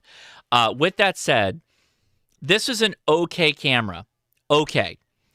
The Sony, the RX7 or the RX something or other someone mentioned, not a big fan of the point and shoots for video. I am of very two mindsets. If you're going to do video in today's market, in making videos, I think you just go iPhone or Android, the best cameras you can buy in a phone, or an action camera like a GoPro, or you go full hog and you get a DSLR. I don't think these point and shoots are the way to go for video anymore. I'm not a big fan of that. You just don't get the lens is the problem. I'd rather the phone fake the bokeh in the background using something like cinematic mode than try and get it with this. you just don't get it. You just can't get it because this pretends to be, what was it, an f1.8? It there's no way. It's nowhere near that. Is that right? 4.6. I don't remember what it was. 8 to 36. f1.8 to 2.8. No way. It had a crap lens. No aperture. No bokeh. Nothing. Anyway, there you go. Oh, Ham Radio for Non-Techies is showing off. He's got the Sony. So here we go. We're going to get into some hot business. Look at that setup. I love his lights on the right. The LumaCube. Is that the LumaCube? What is that? They're not LumaCubes. No, they're it's a from another small company. rig. I forgot what Small they're rig. expensive. Small rig. Yeah. Yeah, great lights, fantastic lights. So, okay, take it away, Ham Radio for Non-Techies. Talk about your Sony, because I'm not a fan. Well, this is a Sony ZV-1. It's about to be replaced with the RX100 Mark VII because the RX1 Mark VII will give me that depth of field that I want for much better quality video. I shoot in 1080p, 60 frames a second because that's just what it is. But that camera, the RX100, gives you excellent video quality. But like I was saying to somebody earlier, put your money into the audio. Audio is primary. Your video is secondary. If you're a good storyteller and you put the money into audio, that's what's going to make things rock and roll for you. The video, you can always upgrade and get better as you go along. But yeah, this is my current setup, and I just added the 3 lights on here. I've got the Rode Wireless Go microphone system with it. But I like having myself in focus, have my background blurred out. And this one kind of does it, but the RX100 you can use the ring that looks normally like your focus ring on a regular camera for the lens. Yeah. You can set that as a custom button, basically, and use it as an aperture button. So you can focus your aperture, bring it down to like 1.8. And the video I've seen from it with proper lighting, with proper setup and proper everything else, you will get awesome looking video from it. And it's not cheap. It's like a $1,200 camera. But is that camera $1,200? Yeah, the RX100 Mark VII is a $1,200 camera, but there's a reason, because it's unlike my ZV-1 here. My ZV-1's a plastic body. That thing's a titanium body. Yeah, but it's a fixed lens versus you could get the ZV-E10 and then you could swap lenses out. I get that, but the RX100 has a 24 to 200 zoom. Yeah, but what's the aperture? 1.8. What's the size of the sensor? It's I think a 1-inch sensor, I believe. So it's not micro four thirds. At least it's. There's no way that's a proper 1.8. It's there's something. I don't know. I'm not saying you're wrong. I'm skeptical. Let me just say the only thing I don't like about the RX100 is that the screen just flips up above the camera and it kind of blocks.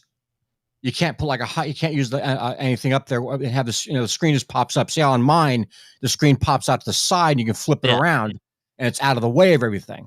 Now I just ordered a 7-inch monitor that's going to go up on top of this rig so I can actually see, because I can't from 5 feet away. I can't see a 3-inch screen. So I ordered a monitor for it. That's what's coming next. I should just grab my rig off the tripod right now and bring it over here because it's absolutely insane. I had to add a screen on the top because I couldn't see the small screen when I got to the space where I needed to be to talk. So that's getting tough. Yeah. I used to be able to have no problems. It's not that I can't. It's not that I'm not. I know that I'm in frame. It's whether I'm in focus or not that became the problem. Welcome to the club, fellas. Yeah. Well, also what I like about the RX100 is you can set it to follow your eyes and it focuses on you, and the focus on that is absolutely fantastic. Yeah, eye tracking. That's what this does. I mean, you got a Sony. Yeah. So first, congratulations in buying a Sony. That's the best answer that you've made. I'm just not a big fan of the point and shoot styles, but it's totally great. I think Sony's the best. Frank, oh my God, all the YouTubers are going to talk right now. You talk, Carlos, you guys go ahead. I'm going to take this opportunity to run to the restroom, and then I'm going to grab my camera rig so I can show you guys. Go ahead. I'm going to take like 2 minutes. Go ahead. Oh, I 100% agree with Josh. The point and shoots are not for video, at least not for YouTube quality video, not at all. I'm primarily iPhone, and I also have my Canon 5D Mark III, which is a professional grade DSLR. But to get back to the original question, I recently got to play with the Sony ZV-1 ZV-1. that was a nice camera. I'm thinking of adding that to the collection eventually here. But iPhone or the Sony ZV-1, or if you really absolutely have to go Canon, Nikon, whatever, the Canon Rebel series can get you in there for under 1,000. But don't do the point and shoots. That's just how it is. Just don't do those. I think y'all are putting too much into it, because some of the videos, I don't watch a video for the video quality. Period.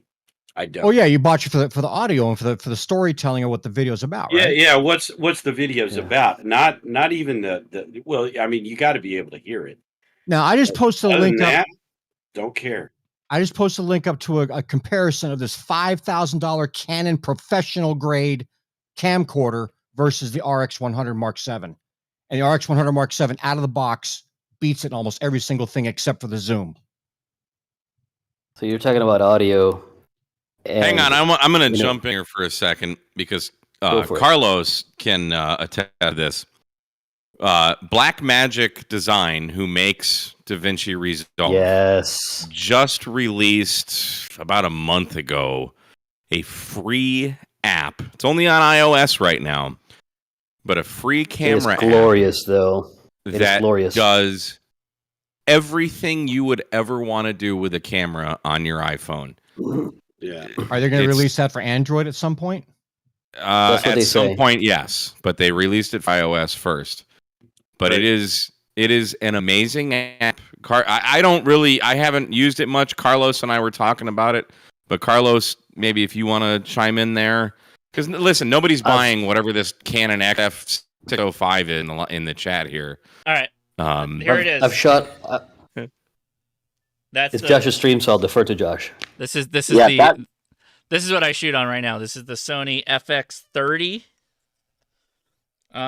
with a Sigma, what is this? The Sigma 30 millimeter lens. I do have the little you don't need this, but I do have the screen so I can look at it. And it connects to, I could put a shotgun mic here, but I have a shotgun mic that's over my head when you watch the videos that connects on the side, and it balances the audio, and it's a digital, this box will do digital audio correction, so that's why the audio is generally pretty solid. So I don't have to futz with anything. This is what I shoot on when I'm in the ham shack. And when I'm at conventions now, I take this with me. I just take this top part off, and I just take the body, and I put a shotgun mic on top of it, and that's what I shoot on most of the time. Is that the A7 Mark III? No, this is the FX30. Okay. FX30. This is the it's just for photo. It's just for video. It does photos, but nobody wants the photos on this thing. It's for video. That's what it's designed to do. And how many So- radios could you buy for the cost of that camera? This setup was less expensive. How many Baofengs? This setup was less expensive than my 7610. Yeah, but not your 705. So real quick, I think one thing that we're The all camera is more expensive than the body of the 705. That's true. Go ahead with the question. Yeah, I was gonna say, I think one thing we're all kind of forgetting is that what are the majority of the people watching these videos on? If you're shooting, now I shoot in 4K, I shoot 4K 30, I love it. Me too. But in reality, I think the majority of the people that watch YouTube videos are watching them on their phone, and if I'm not mistaken, that caps out at 720. No. Yeah, I think it does. 30 frames a second sucks. They don't No, necessarily 30 frames, cap right? out at 720. They give you a screen that small. The difference between 720, 1080, and 4K is, I mean, sure, you can pixel peep if you really, really want to, but the screen's so damn small. I mean, you're not going to really tell the difference. You can eventually, like once you go below 720 on a 4 or 5 inch screen, sure, 480, you're going to start to see a difference. But I kind of agree with what Grayman said. Like the phone screen's small enough, they're not going to tell a difference. Right. They may not. Well, okay. It depends on, I guess, the dot pitch of the screen that you've got, the quality of the screen. But they absolutely do some kind of delineation between quality. And 1080p might be the max, but and actually, you're right. Like 80% of the people that watch my stuff is on a phone or a tablet. But if they're on a tablet, we know that there are some tablets that have no problem with 4K and higher, right? But understand why Most people don't shoot 60 frames a second. Now, 24, even your Josh, when you I were did. playing patrons, I I stopped know shooting that at was 60. 24 frames a second. When I was doing what? And it's so jittery when you were in the live stream when you were playing your patrons at the very end. It's so jittery when you see it scroll up the stream. No, that's all shot Like at that was that's all 24, 30. No, it's all 30. It's too slow. 60 motion blur. frames a second. No, that's not motion blur. That's jitter. What are you doing? 60 frames a second is so smooth and buttery. Your I don't eyeballs understand why Your people eyeballs don't shoot. process 60 frames a second. The hell they don't. No, and 60 Your frames a old, second. your old gray man ones might not. 30 and 60. I absolutely with my know. blue blocking glasses on, buddy. Okay. Well, if you got blue hold on. blockers on, Hold on. So my live stream is always 1080p 30. This is 30 frames per second right now. So if at any time it was jittery, that's due to frame loss on my end for pushing frames out. That's a possibility. But 30 frames per second, there should not be any frame loss or jitter. Too slow. Too slow. There's no way. Yep. All I'm going to say is just like light speed is too slow. You got the optical sensor of a dog. You know that a dog, when it watches 24 frames per second, like when you show a video to a dog, like of birds and cats and stuff like that, that looks like a PowerPoint presentation to them. Because when I watch a video shot in 24 or 29.8 or whatever the hell it is, 30 frames a second, when somebody pans. It's not so much on the still shots like you are right now, but if somebody pans, it's very jittery to me. Like I see it, and I know. I think this guy's using 24 frames a second. Or something. I think VD might have the answer for you, Mike. You need a better refresh monitor. No, Mike, dude, I got a 4K working TV you can in my see the my, difference. Yes, what I want to know is I want to know is how often Mike goes to the movies. It's all exactly. Never. Yeah, 60 frames a second is coming hand. I'm reading Jurassic Park right now, and I know that movie was shot in 24 frames a second. So I only read it 24 words a second. It's still jittery. Good job, Mike. By the way, that's one of my all-time favorite books to read. The book is so much better than the movie. I love the movie, but the book is so good. So here's the problem. Aren't the books always better anyways? Not always, no. Like Godfather, the movie's way better. Godfather, the movie, is so much better than the book. Trust me when I tell you this. So the FX30, this camera, there's plenty of cameras that do this. I can shoot 60 frames per second. I can shoot ProRes. I can shoot log. I can shoot all of that. And all that's going to do is make more time in editing for me. That's all that does. 60 frames per second on Why does that make more time in editing for you? So if it shoots in log, I have to color balance it. I have to apply a LUT or I have to do manual color correction. And if I shoot in ProRes or at 60 frames per second, the files are going to be so big that I can't import them. I'm going to have to set it and walk away, even on our Macs, Mike. The files are so impossibly big that I have to set it and forget it, like the Showtime rotisserie barbecue. It takes forever at that size. Ronco. I can't even. Yeah, but I can't even talk about it. That's the benefit of shooting with an iPhone because I shoot 1080 60. Have you airdrop.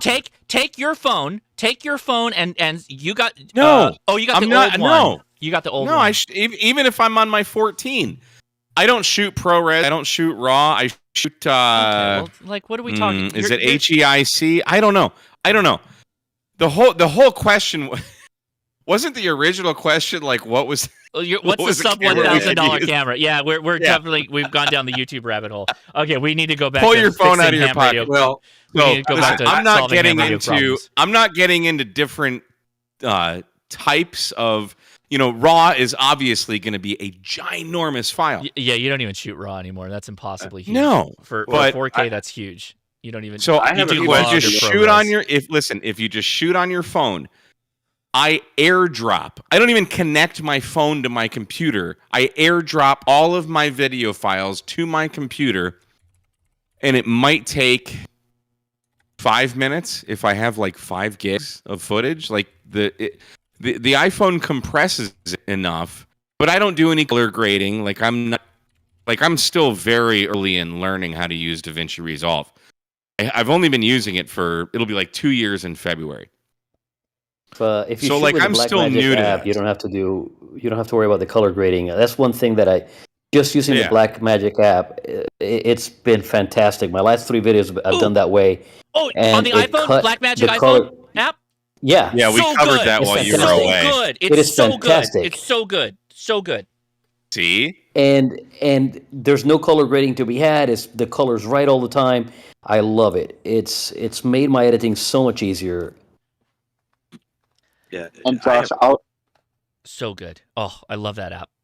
I'm such a fan of that app. I'm also very I've not can delved shoot- into that too you much. can shoot but yeah, it does vertically. You can everything. hold it Does vertically everything. and shoot horizontally with that app, which is like such a game changer. Yep. Because then nobody bats an eye at you. If you got a phone sideways, everybody now is like, "Oh, this guy's up to something." But if you hold it vertically, they're like, he's some dingus. Like nobody cares." All right, we got to get back to ham radio. Is that People are Blackmagic leaving. camera or The Blackmagic, there's a- it's the Blackmagic, the brand. They have an iPhone app, Blackmagic Camera. It is so good. It's a free app.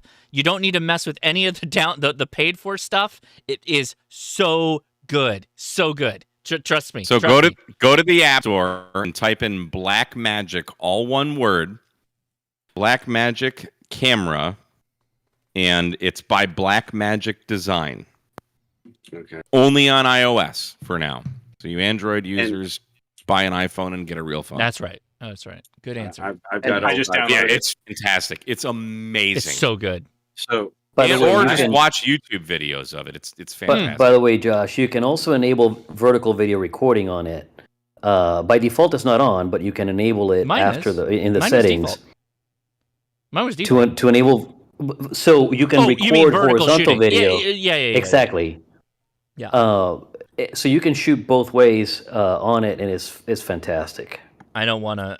I have secrets and things that's going to show up at the next Hamfest for video shooting that I don't want to give up yet. But I've got all kinds of gear for phone specifically that I'm going to show Mike.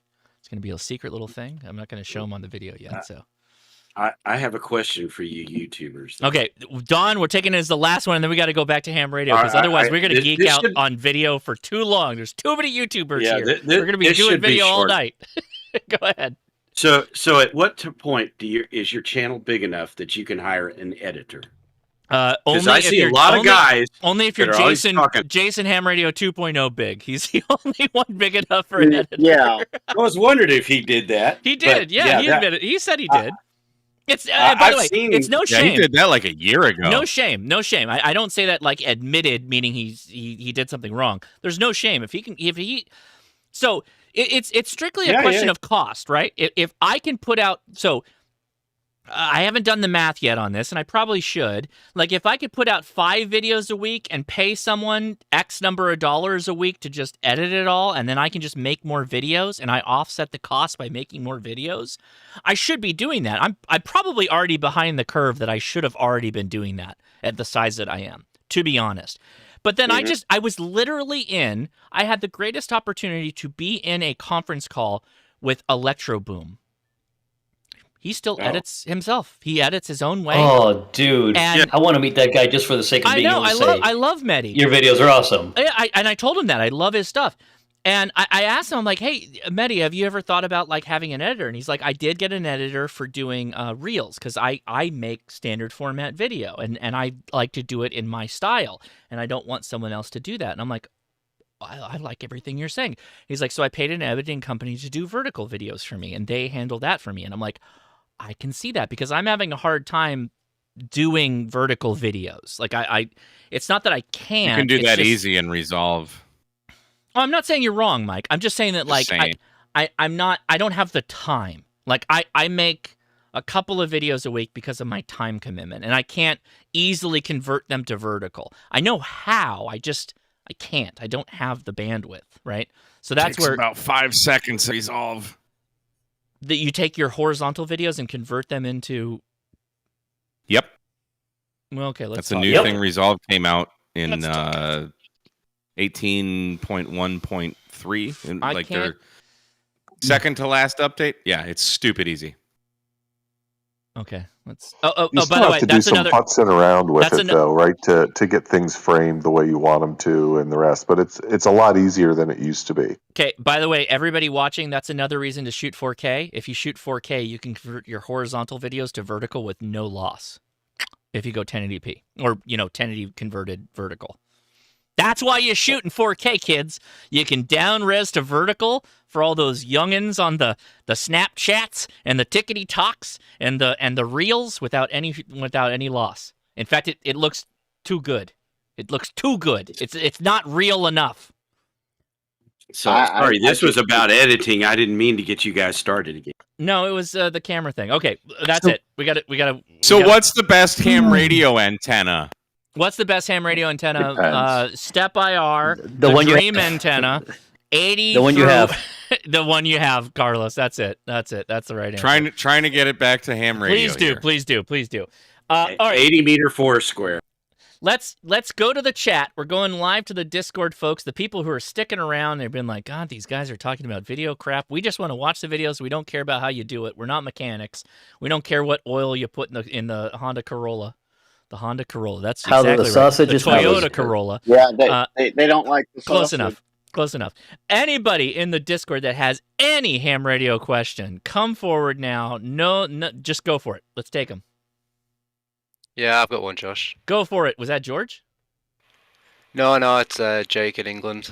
Jake, go for it, man. Oscar Papa India. Yeah. So I was just thinking, I use a grid tracker with WSJTX, just like everyone else. It's mainly. Have you ever, or has anyone ever got it working with JSA call? No, I have not.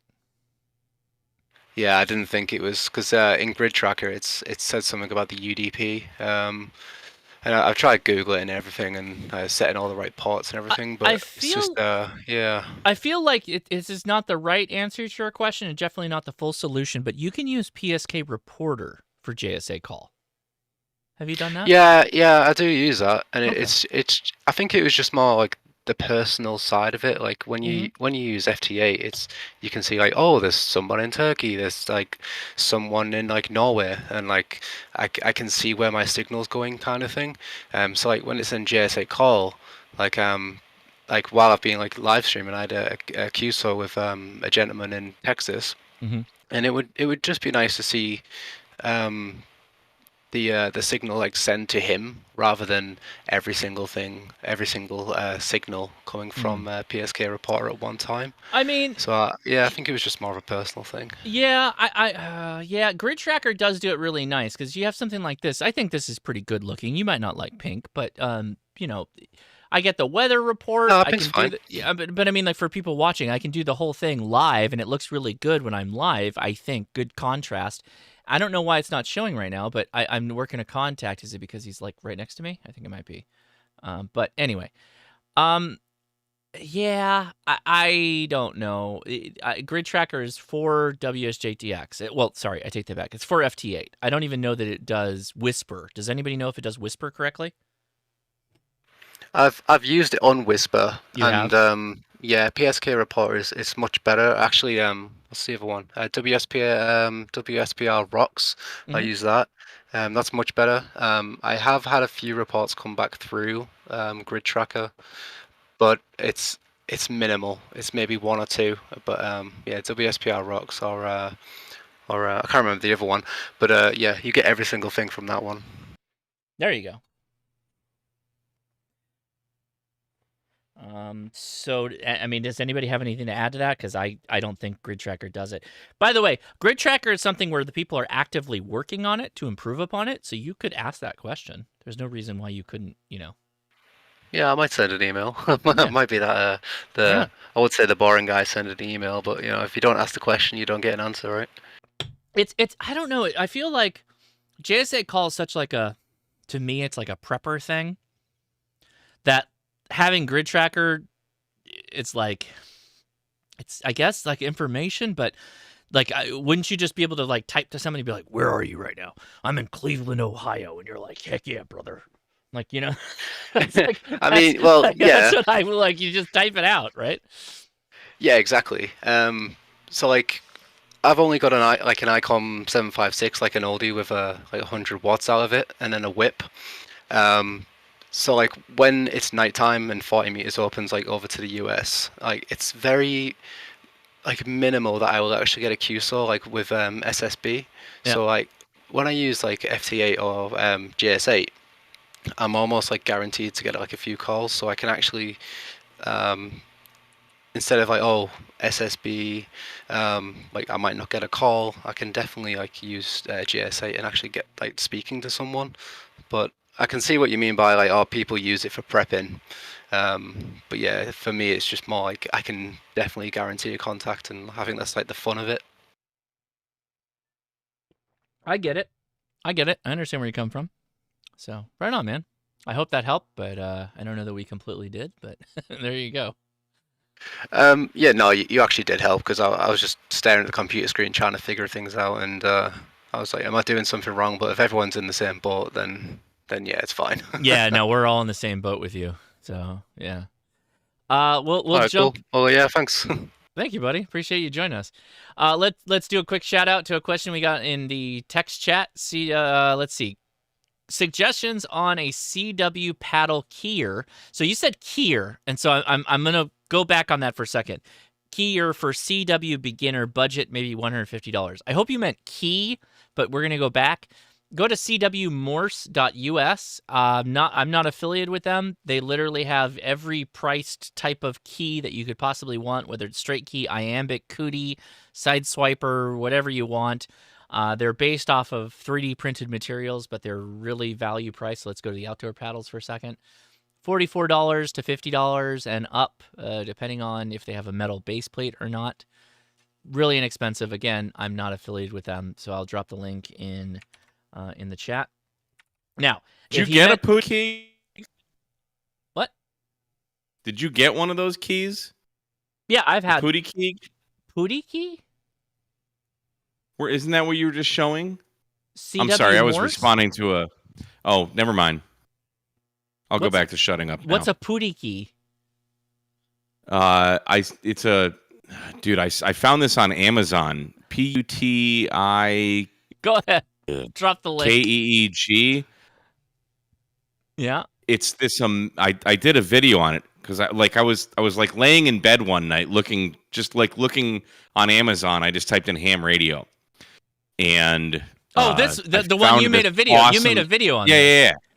Dude, this key, it's like $35 for a straight key. So okay, by the way, Mike, when you made this video, I went to that link and it was dead. Is this the same one? Because the ones that showed up was like $75. That was the same thing. Yeah, they jacked the price for like 2 weeks. But then they went. Okay. I left a horrible review. I'm gonna go. And then they dropped the price. I'm gonna drop that key right there, and I'm gonna buy it right now. That key is awesome. Is it? Okay, and I'm not a CW guy, but like I always liken it to I'm a guitarist. Okay, so I understand the feel, the dexterity of things, the smoothness. Right. I play $3,000 Gibson Les Paul custom. Right. That's so I not know a flex or anything. You're not trying to flex on it. Not at all. I'm not done. I don't have a flex radio. But I do have 3 Gibson Les Pauls. I'm just saying. I'm just saying, guys. I'm just saying. I'm just saying. And I saw that for $35. It is all metal construction. It's just I'm a straight key guy. I've got a J38. That's what I use whenever like I know somebody who's doing. Real guitarists don't play PRS. PRS is great, but Gibson Les Paul standards and cuffs. Now we're going to fight about guitars right now. We're not going to be doing ham radio. We're going to be talking guitars now. I'm going to mute myself. That Pootie key, however you want to say it, is an awesome straight key. I'm muting myself now. I'm literally, I think, I know so many people have made a video on this. I just bought it. But I want to make a Pootie Tang reference to this key in a video somehow. I have to figure out how to do that. I will consult. I texted Charlie, Red Summit RF. Yeah. Because I love, he does the best CW key reviews. I love his reviews. And I was so impressed with myself that I found a key that he didn't have. So I texted him. I'm like, Charlie, do you have this Red Summit RF. Go subscribe to him. Great soda guy, CW guy. Yeah. And a great friend. He's an amazing person. Oh, absolutely. And he's like, damn it, now I need to buy this. Yeah, got him. No, yeah, I remember this. I remember this. Yeah. Yeah. That is a fantastic key. Like, it looks good. It's $35. Is it action is smooth? Is it weighted enough that you don't need a base plate under it? Like when you're keying? I'm probably not the best guy to answer that, again, because I'm not a CW guy. And even if I am, I'm out in the field. Right. So I prefer to hold my key in my left hand and then key with my right hand. So I'm not generally like a put it on the table and key kind of guy. But if you just order it, you'll see. You'll have it on Thursday, December 14th. Oh, I'm such an idiot. There was multiple color options. Yeah, I got the I have the gunmetal color, I feel. There was a black one with a red knob. That's the one I got. The aluminum alloy. That's the color that I got. But the black one with the red knob is perfect.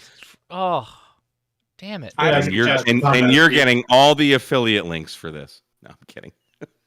I mean, you had I don't you care. got this way you posted this video way before everybody. You got all the affiliate links. Yeah, because I have 312,000 subscribers. But no, telling you, Josh, you're gonna love that key. I've been doing it a little bit longer, Mike. I know. We're breaking balls here. You're gonna love that. All right, I'm going back to mute. Okay. All right.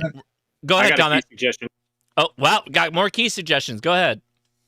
Okay, so I have a similar one to that Pootie Kig. The one that I have is similar in size, but it's got a magnetic, resistance adjustment. Oh, wow. That's got to be more expensive, though. I think it was about $50 when I bought it. No way. But I did. I'm still learning CW, but like I know all the characters. I'm just working on copy speed, right? Everybody does, man. Everybody does. But I did. So I did all of my like learning with my Morserino and sending with that sitting on the table. Yeah. And not needing to like weight it down with anything else. Drop the link for that bad boy. Let's check it out. Go for it. I'll see if I can find the other one. All right. Who's next? Somebody a key recommendation. Okay. I got a key recommendation here. It's an American-made company. Yeah. It's called White Rook. White Rook, like the chess piece? I'll drop the link. Just a second. Okay. There was a video I saw that absolutely killed me. It was this animated video of like people like attacking. Oh, he's got the link. I'll come back. There it is. Okay, so the company is called electronicsusa.com, but the key is this called is White such Rook an Mini. old key.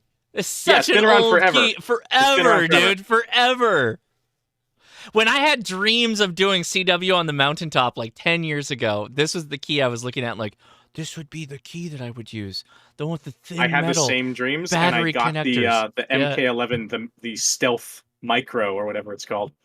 Which one is that? MK11, the Pocket Spy The Micro Key, pocket... the black one. Oh, Spy Micro Key.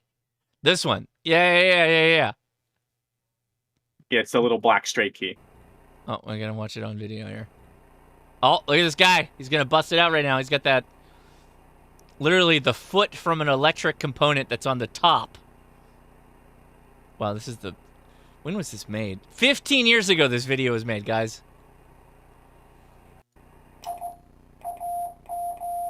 Nice.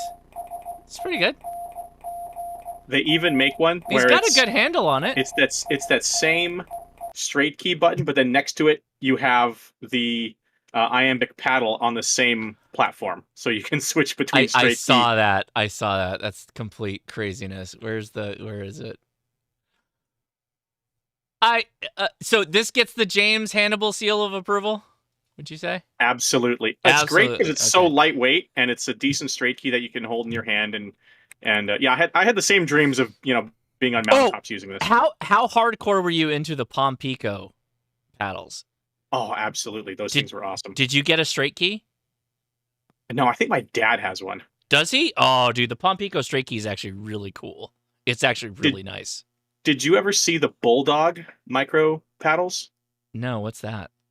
Okay, so it's basically like a paper clip that the guy added buttons onto. They're like The brass binder buttons. clip, the binder Yes. clip with the metal. Yes. And yes. He had He passed away. Yeah, but the Soda Goat did a couple of videos before Soda Goat was stopped making videos. He had a couple of them with that paddle system. They're actually really effective little thing, and it's got a really strong magnet. So if you've got a QRP rig that's got a metal body, it just sticks right to it. And my dad and I both got one of those Bulldogs back in the day. There's a guy who his entire channel is just turning random stuff into a CW key. He's got 2 bananas that he uses as an iambic paddle. So you can turn anything into an iambic paddle if you try hard enough. My first iambic paddle attempt, building myself, was trying to use a clothespin. But the spring tension on it's just impossible. So I want to try again and to make it look like it's still a clothespin, but replace the spring with something else. There you go. Quick answer to a question: is there a Morse converter on any of the ham? Ooh. Excuse me, ham apps. Yeah, numerous phone apps exist that will do CW Morse conversion. There you go. There's Black Cat, the Black Cat apps that are on iPhone, and I think there's a couple that are on Android, will do conversion of Morse. And there's a ton of PC applications, but I did a video on them. I haven't done another one in a couple of years. I should probably go back to it. James, have you done any CW decoding type stuff? Yeah, I've played with the Black Cat software. That guy's been around forever too. Forever. And he's still doing stuff. Yeah. I love building CW kits, and it's I never have the time to get good enough at CW to fully utilize it. Right. Yeah. But I'm addicted to building kits. So the Black Cat guy actually has a kit that's for a weird band. You know what? You'd have to go to his website. I can't remember. It's right next to the 20-meter band. There's this non-ham band that you can operate on legally at these ultra low power levels, and he makes a kit for it. It's some weird beacon band. I forget what it's called, but it's on his website. Nice. Hey, I've got a quick question. Go ahead, question. Thanks for coming in on the voice side. Absolutely. It's Mark, KE6WOB. What's the best way to learn or relearn CW these days?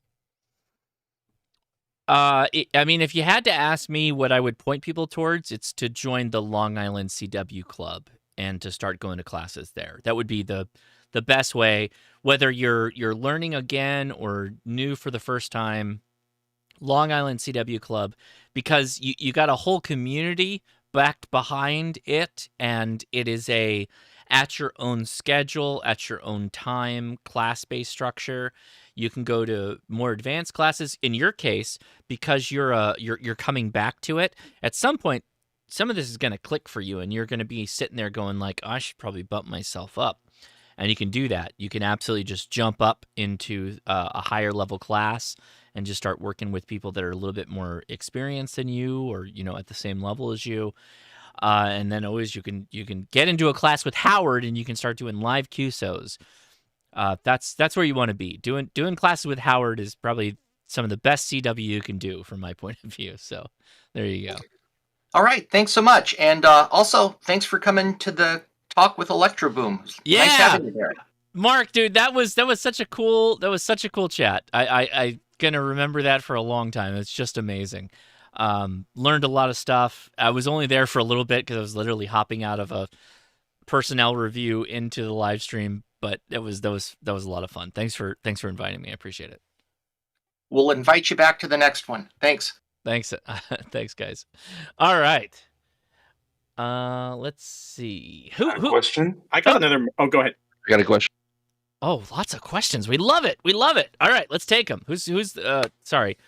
We're going to have to do that again. I know James is in there, but James passed it off. So let's go from some of the other folks. Let's get them in there. I have an antenna question, and if someone else has a CW, I'll let them go first. No, antenna question. Let's take it because we got some of the folks here that can have no problem answering it. Go for it. Okay, so I have a 40-meter full loop antenna and an external antenna tuner. and I was wondering, I've done it once before to make a quick QSO. Okay. Using the tuner to tune down to 80 meters, does that hurt the antenna or tuner and or radio in any way? I would probably hurt the tuner before anything else, because hypothetically the full wave loop is for 40. You built it for 40.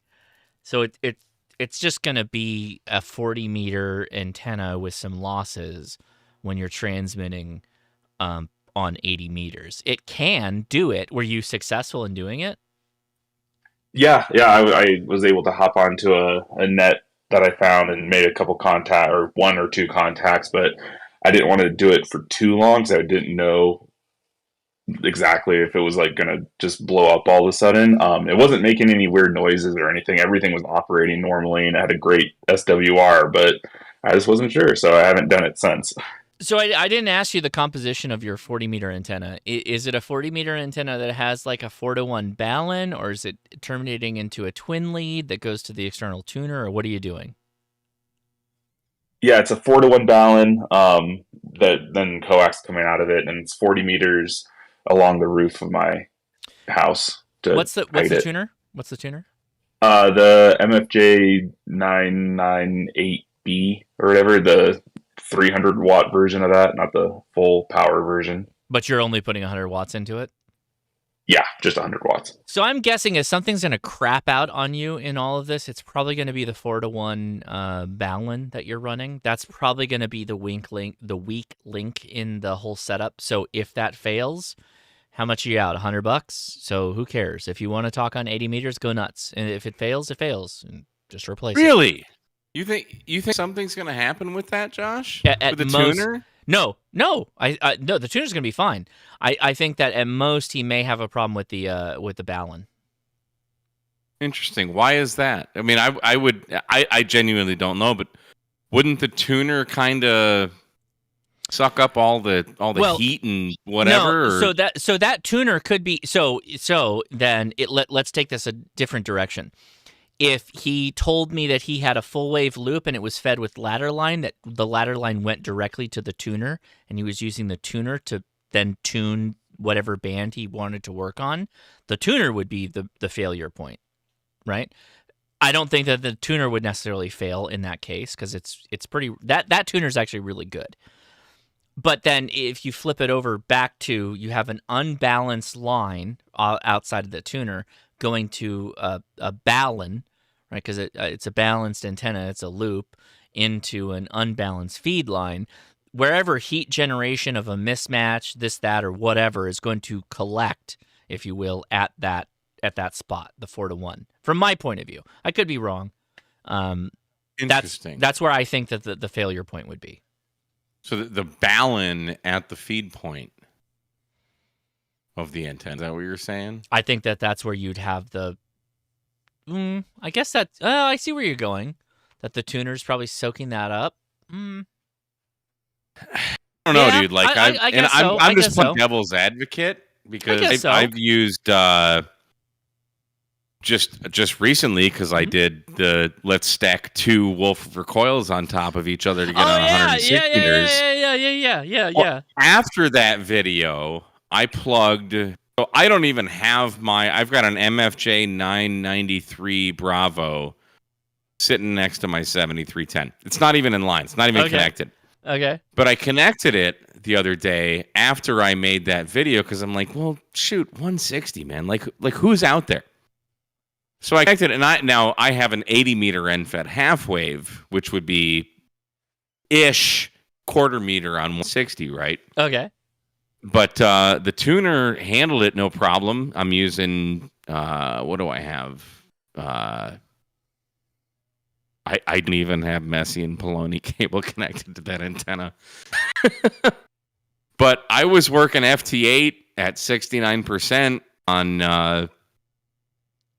that antenna, the 1010's end-fed half wave, and I didn't have any problems. Like, there's no, it never heated up, never, like, you're going to know your SWR is going to go up, right? If there's a problem. Okay. If you're overheating it, or, and if he's got was it a 40-meter loop, he said? 40-meter full wave. 40-meter full horizontal loop. Yeah, see, and that's one antenna that I have zero experience on. So I don't really know all the intricacies of it, but you said you've got a 4-to-1 Balun at the feed point? Yeah, 4-to-1 Balun with a built-in choke coming down to the external tuner and then into the radio. Obviously, that's how things go. I would guess you'd be able to rock all day long on that and never have a problem. Well, he's trying to run it on 80 meters, though. Still, the tuner's gonna do the thing. I don't think you're gonna have a problem. And here's a way to test it. Set it up on like Whisper, or just do FT8 at like 10 watts. Okay. And then do it at 20 watts, and then do it, gradually go up. If anything's going to happen, the only thing that's going to happen is you're going to saturate whatever toroids or inductors are in that series. And correct me that's if a I'm good wrong. point. No, that's a really good point. You will experience a saturation point where your SWR will climb, and that would point to it being a failure. The failure point would be the toroid. You're right. That's actually the best way to test for that, Mike. Yeah. If you Okay, so then this is what's going to happen, Mike. This is from my point of view, from me to you. I'm guessing what's going to happen is if he's heating up the toroid, and you've probably experienced this, he's going to have to consistently retune because the tuner is going to have a hard time matching the saturation of the toroid continuing to go up. So he's going to have to keep manually clicking the button to retune it. I'm guessing that's what's going to happen from the user. I would advise against that. Do not keep retuning. Wait. Keep driving it. Keep driving No, it hard. don't Hit do it that. hard. Just keep going until the smoke Just keep comes out. going. Give it some power. Yeah. Keep going until the smoke comes out. Give it all it's got. No. At Don't that stop point, till it's on fire. when you see the SWR start going up, because you're already tuned. Right. It should if the not creep SWR up. starts going up, Yeah. stop transmitting. The only thing that's going to happen is your toroids or whatever's inside your tuner, and I've never had a problem. I tuned 160 on my 80-meter end-fed half wave just the other day. Never had any problem whatsoever. Like the tuners, especially FJ tuners. People talk crap about FJ. Their tuners are incredible. They are good. Every tuner I've had from FJ has been solid. No question. The takeaway from this is and make sure you have your radio set to monitor the SWR. Who cares about, what your power is set out. There's no reason to monitor the power output. Monitor your SWR. If that starts creeping up when you're transmitting, that means that something is getting hot and stop transmitting. Give it 5-10 minutes, let things cool down. You're not going to break anything. Unless you see smoke, then you have a problem. Okay. But it's generally going to be just toroids or inductors getting oversaturated because you're trying to match too much. But with a 40-meter loop, how long is that? 66 feet? Something like that. It's roughly 40 meters. Whatever. I would That's like 100. suspect Okay. on 80 meters, you're probably not going to have a problem. But watch your SWR. If it starts rising, stop transmitting, let things cool down, and they're going to go right back to normal. That's what happens when things overheat. Then your SWR goes up. But once they cool down, life is good again. So, yeah, I don't know. Thank you, guys. I really appreciate you guys being here. Yeah, man. Try it. Let us know, and we will expect a full report of your findings next Saturday. Thank in the you, Ham Mike. Radio Crash That's Course the right After answer. Chat. That's the right answer. So you got to come back. See, here's the thing. We only get better if you help us get better. So we might not have the right answer. We're just giving you things to look at. And the best thing you can do is to come back next week and tell us whether we were right or wrong. Or what the right I answer suspect was. I'm right. Josh, did you tell the kids that I was right about the 891 issue from a few weeks ago? No, go ahead. Why would I correct why would I say I was wrong, Mike? If you want to correct me It's not live, that you then were go ahead. wrong. Oh, it's not that you were wrong. Well, okay, all right. Well, where do we go with this then? Go ahead, you take it, buddy. You take it.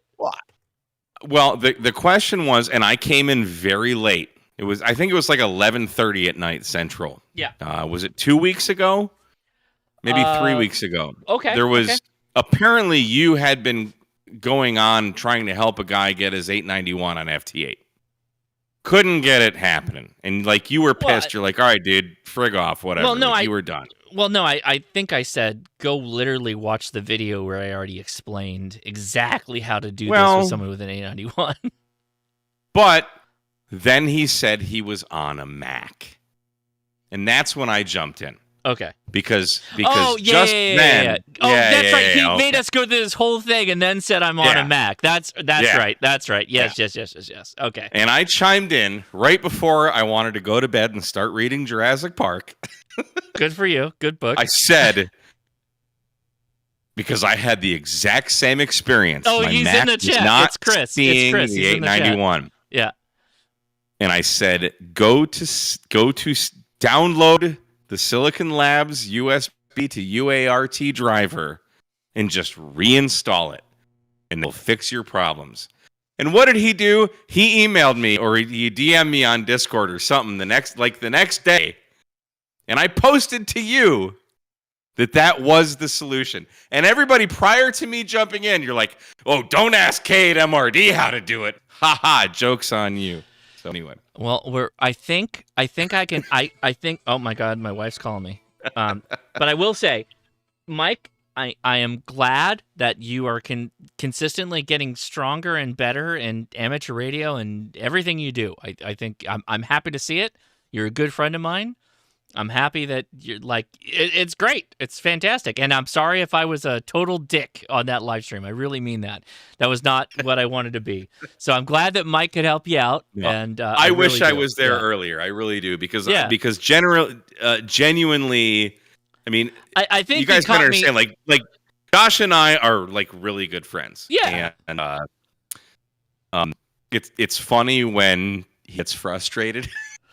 Well, you have And frustrated me in the sometimes we past. need- You have frustrated me in the No. past with technical stuff. So that's true. Oh no, That's true. That's never happened at least 2 times on a live stream. Yeah. But yeah, like we're all here to help each other. And that's are. the whole point of this Discord after that. Yes. Somebody, and you say it. Somebody, I might not know the answer, but there are smart people in the chat. That's right. I don't consider myself a smart person, but yeah, I'm not the dumbest guy in the room. So. No. I mean, I think, and I'm glad to help. I think. By the way, Mike, I take nothing away from you. I think most of the comments that I have are you are just statistically the worst. You have the worst luck when it comes to technology. There are many situations where I've done the same things you're doing, and you do not get the same result as me, and you get it in the worst way, the negative way. That's called being born under a bad sign. Okay, yes. You're right. Yeah, as I know you're Mercury in retrograde. Yeah, Leia, I did not answer your call Hi, because Leia. I was literally going back and forth with Mike here. So, Mike or all my Leia, fault. do you have a message? You called me. I said that Mike was born under Mercury in retrograde. Oh, is that what it was? Mercury know is what in the that was. microwave. Mercury's in the microwave when Mike was born. I don't know what that means, but she's probably right. Leia's even smarter than Josh. She is. We found that out. She has a higher IQ than I do. Well, anyone that listens to the podcast would know that. I don't think that's true. Thank you, Mike. Again, I appreciate it. you have. Again, Josh, you have a lower IQ, so you wouldn't know that's that. right. That's right. I would not be able to. That's true. That's true. That is true. You got me on that. All right, ham radio questions. Please. Let's see. I got one. How about a podcast question? Oh, a podcast question. I'll take the podcast question, then we'll come back to the radio question. Go ahead. I listen to your podcast regularly because I like to hear your wife. Oh, Oh, thank you so much. there she is. She's right there. I hear her first time. Thank you for watching or listening, I guess. Yeah, thank you. Appreciate that. Well, there you go. All right. Ham radio question. Go ahead. Kind of related to the live stream today. So, doing the GPS and the repeaters programming, do you know of, or does anybody? I don't have access to any of my manuals or anything right now, but and so like with the Uniden STS radios, they have the ability to hook into GPS. They have the little antenna, and then in the programming software, you have the ability to turn on and off the, as like say you're driving down the road, if you're within a designated radius of a certain repeater, it will automatically load that into the software as a scannable tower. Is that something that the ICOM or Yaesu, any of these guys do, or is that not a programming feature? Okay, I understand where you're getting. The only company that does that is ICOM. ICOM specifically has a setup where it's using the GPS to load and pull in repeaters that you can hear, and you can do it in one of two ways. You can manually just say, not say, but like type into the radio, show me the like local repeaters that I can hear, and it will give you a list that you can go down. You can try and talk on them. Or what I often do is you can set it into scan mode, and it will scan through the repeaters that it thinks you can hear. And as you're driving along, it will keep scanning, and it will adjust its scanning pattern appropriately based off of its memory load that it has, and continually just change frequencies for you as you're going down the road. To do that, you will have to go to the website dstar.info, and that's where you will get, the up-to-date file that will give you, the local repeater list that you load into the radio. It's pretty easy though. Okay, yeah, sounds good. I've got a 52. I just haven't really explored very much with it, so that'll be something I do when I drive across the country. That is the best thing about the ID52 is that you can load these files onto it, and you can have like a ton of them. You can create a file for where you're starting out, midway, and then where you're going to be during your trip, and then you just swap through them. It takes like one power cycle to do it, and you're good to go. It's a great feature. It's the best feature. It's the reason why I use it as a portable travel radio more than anything. Awesome, appreciate it. Thanks. All right, I gotta let the kids in because apparently they're banging on the door. I'll be right back in 1 second, and then we'll continue taking questions.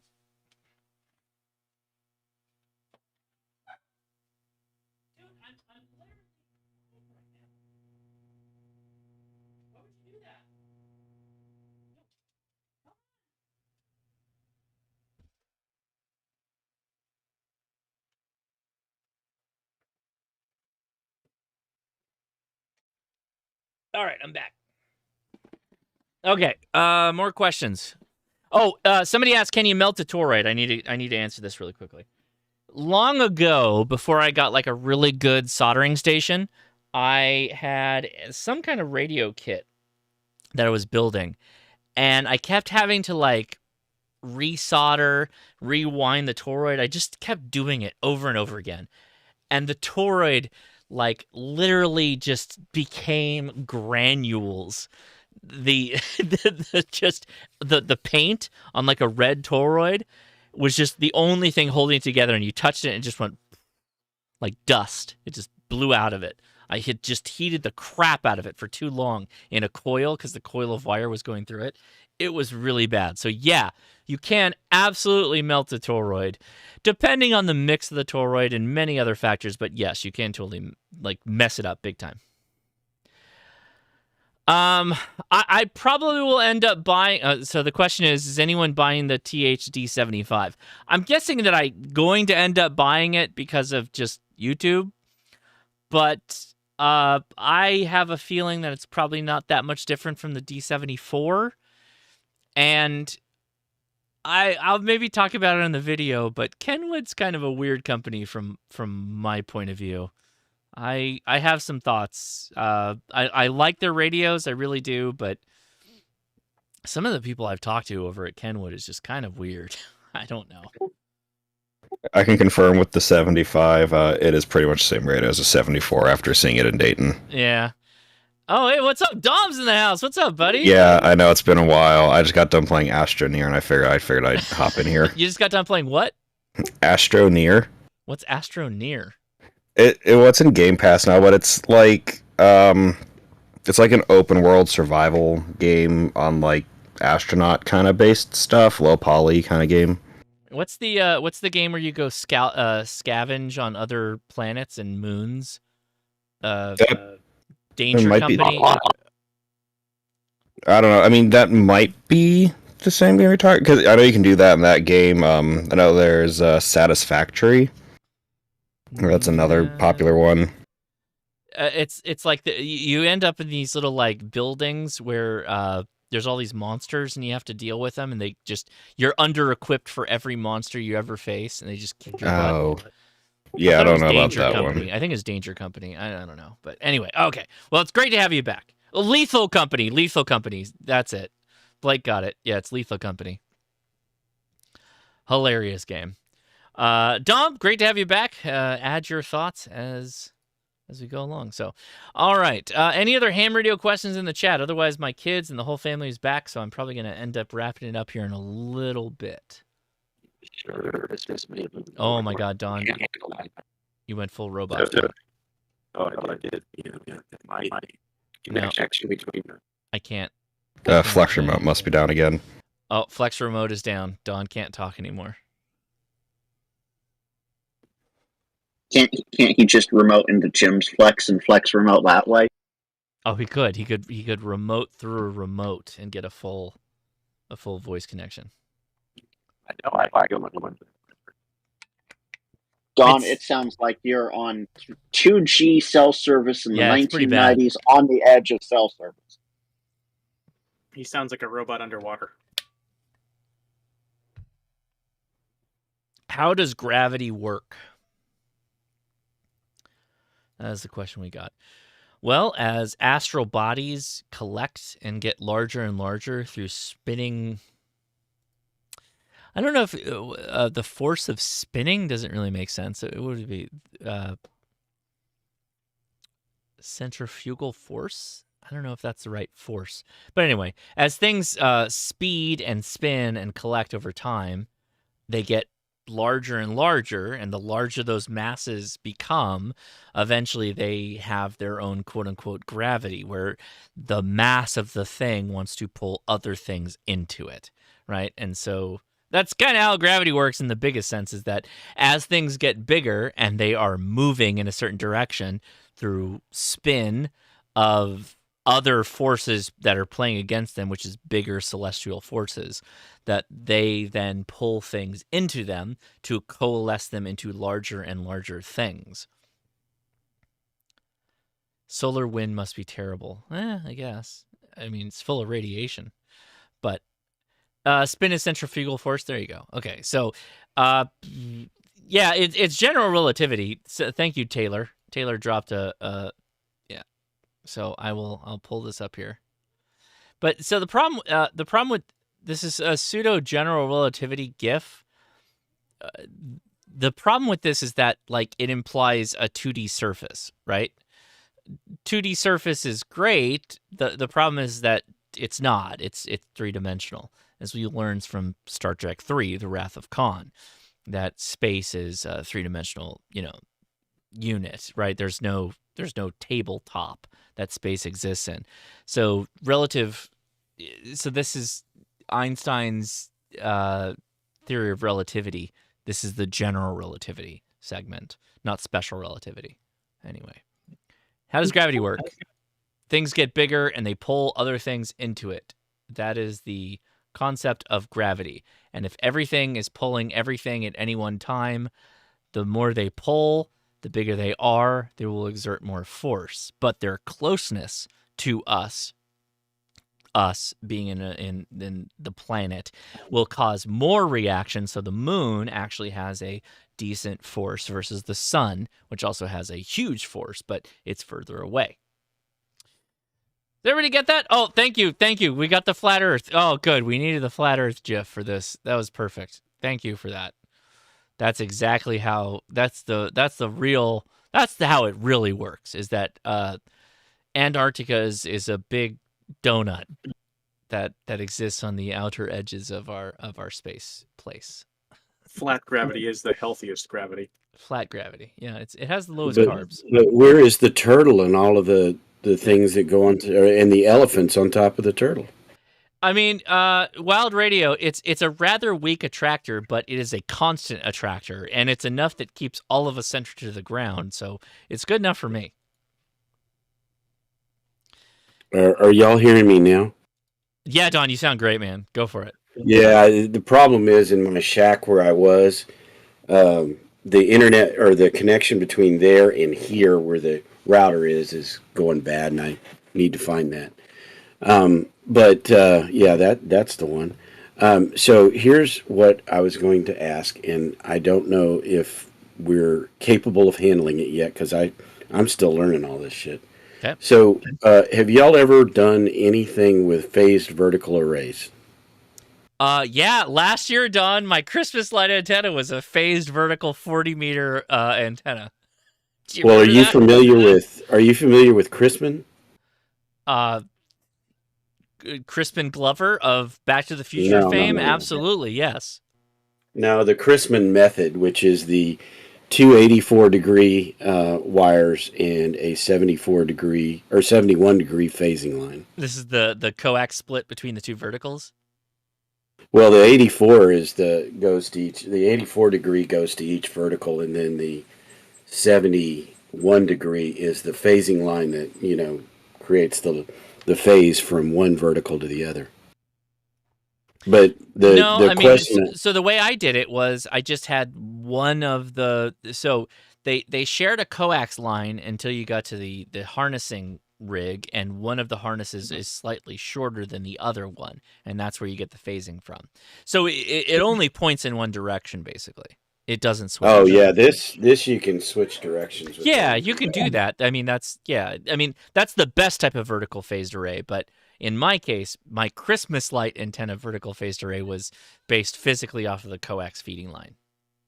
Now, did you ever check it for front to back? Yeah, the best of my ability, but it's literally Christmas. It's Christmas lights, so no, not to the best capability, but we tried.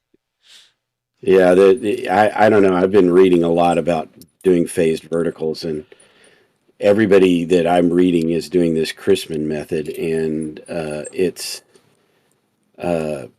pretty. It seems complex to a degree, but the whole thing that I'm getting confused on is it talks about what happens, I guess, at the box where you're doing the phasing, and the 284 degree, etc. But they don't necessarily talk about the length of the coax going back into the shack or back to the radio. Well, I mean, if you're using a special phasing harness to be able to adjust, front to back ratio for whatever element you're adjusting. I mean, how many? So is it a 2-element or a 3-element array? 2-element. 3? 2. Oh, 2. Okay. Then they're probably adjusting the difference between those two with that phasing setup, that phasing rig. Yeah, the phasing puts a delay between the first and the second antenna, and that's exactly what. Yeah, that's what's giving you the forward gain. Right, but what I'm saying is, what is they talk about all of that at the phasing harness, but what happens before it gets to the phasing harness? Is there a length or a requirement for the length of the coax going from the radio to the phasing harness? I mean, wouldn't that be in the plans that would talk about it? I would think so. I just want to make sure that I'm not missing something. Oh, I'm the wrong person to ask. I'm just going along trying to understand what you're saying. Right. Yeah, I definitely haven't built one. Yeah, if you there's a the hot dog. Oh, what is Larry who does the ham radio stuff? Anyway, I can't remember. Ham Radio Live, I think is what it is. Yeah. He had a video where he had interviewed a guy up in Rhode Island that is the king of phased verticals, and I think I got to go with Taylor on this one. Do you know who is probably know a thing or two about phased vertical arrays? Side Boom, with all the CB guys that do the phased vertical arrays off the back of the server. They're actually not phasing though. There's a difference between creating a Yagi and creating a phasing harness. Oh, because they're connected to a central boom, so they're more like a Yagi than a Right. phased array. Oh, that's true. Right. That's true. I can see that. I can see And that. and you can do that with verticals too, by the way, but Yeah. you don't get quite the gain. Yeah. I know. That's a really good point. I didn't really think about that, Don. That's totally right. Yeah. Yeah, and if you want to see something really interesting, go watch those guys that are building the four squares, the 80-meter Dude, the four squares are cool. The Oh, four squares are really God. cool. Well, all of the things that go into it, you have to like go and interconnect all of the radials into one field. So all four verticals get their radials interconnected, and so that they present in a single ground plane. I'm like, man, that's a lot of work. I'll splice this in just as an interesting question. Maybe somebody will know the answer. Green Ice Melt asks, "Hey Josh, W8AND, and I like that here. I'm wondering if there is a way to see what is the record for the most DX contacts for a technician. I don't know that. Does anybody know what the most DX contacts are for a technician? I don't know, but how far back do you go for where you qualify? Right, because like technician? there's literally probably people who've been technicians for a long time, and even the Mhm. technician license that exists today is not necessarily the technician license that existed back in the past. And so blending those two licenses together and then trying to compare the two licenses together for Right. DX would be very difficult. And then just saying that and not mentioning that is it CW or FT8? CW would probably be. I mean, if you do CW, you're going back into the 60s even. Yeah. I would think the ARRL might have something No, in their record. Maybe. I hate to say, Dan. I'm not saying it the way Dan's saying it, but the kind of the answer is the complexities of trying to align all the bases makes it almost impossible. And the factor is that like for a license class, no one really cares. I think that's the big takeaway. If you really want to compete in making contacts, get in a contest. Like, show what you're capable of in a contest. That's what those are for. That's where the real bragging rights are in that, and you should get on the contest. Just being the most curmudgeonly that doesn't want to upgrade their license and make the most DX contacts, that's not an achievement. That's just you, I don't know, coming up with the weirdest way to be number one. There's plenty of ways to be number one, and it involves like upgrading. Not even upgrading. I mean, we just had the ARRL 10-meter contest is going on right now. You can be a technician and you could kick butt if you want to. You just have the right setup for it. That's it. And there's 10-10 contests that go on all the time. So almost every weekend, I think. All right. You just got to grab a 10-10 number. So I think my wife took off, so I got to go take care of the kids right now. This is a question from KI5IRE. Got a question about Christmas light antennas. So this is literally your moment. Dive in there with your question. So I built a dipole Christmas light antenna last week. Okay. And I also tried an infed, and both of those, only a few of the lights lit up when I transmitted on 100 watts. So I was just curious, what's the best way to make the light strands actually light up like more than just like 5 light bulbs? And it's incandescent lights, by the way, like string light. Okay, good. I'm glad you answered that. Did you do any kind of tuning or anything like that, or what did you do to make sure it's tuned up right, or do you even know if it's tuned up right? So I cut it to length for 20 meters. You cut it to length. You cut it to length for standard wire versus light bulbs, right? Yes, like regular antenna wire. Like I made it the same lengths as my speaker wire. Okay. Did you actually put an antenna analyzer on it? I did, and the SWR's pretty much spot on, and I tuned it up on a antenna tuner as well. Okay, so using a tuner will not be the right thing to do here. You want to make it as resonant as possible. So what was the lowest that you could bring the resonance down to? The SWR. Without the tuner, I think it was like 1.8 1.3 or something like that. So you should use it at 1.3. By the way, that is fantastic. I was never able to get a Christmas light antenna down that low. So congratulations. I'm curious how you built it. What did you do with all the extra line? Did you connect all the lit wires or the lighted wires together, or how did you build it? So basically, what I did was I cut the wires and soldered them to a PL259. You soldered them all together? Like at the ends? Yeah. At the end, I soldered them together, yes. Yeah, so every Christmas light has 3 wires. There's the wire with all the lights, and then there's 2 other wires. Did you leave all those other wires in the chain? Yes, I did. Okay. Everything has 3 wires to it. So that's why you're not getting as much light, is because all that other wire is actually transmitting your RF power. The reason why I can get my lights to be as bright as I get them every year that I do them is because I take many, many hours and I separate those other 2 wires. And the only RF is going through the wires that have light bulbs. That's also the reason that you were able to get your antenna matched as well as you did. I cannot ever match the antenna that well because they're just loaded with inductors. Everything is an inductor. It's a light bulb. I have to use a tuner most of the time to be able to bring it down.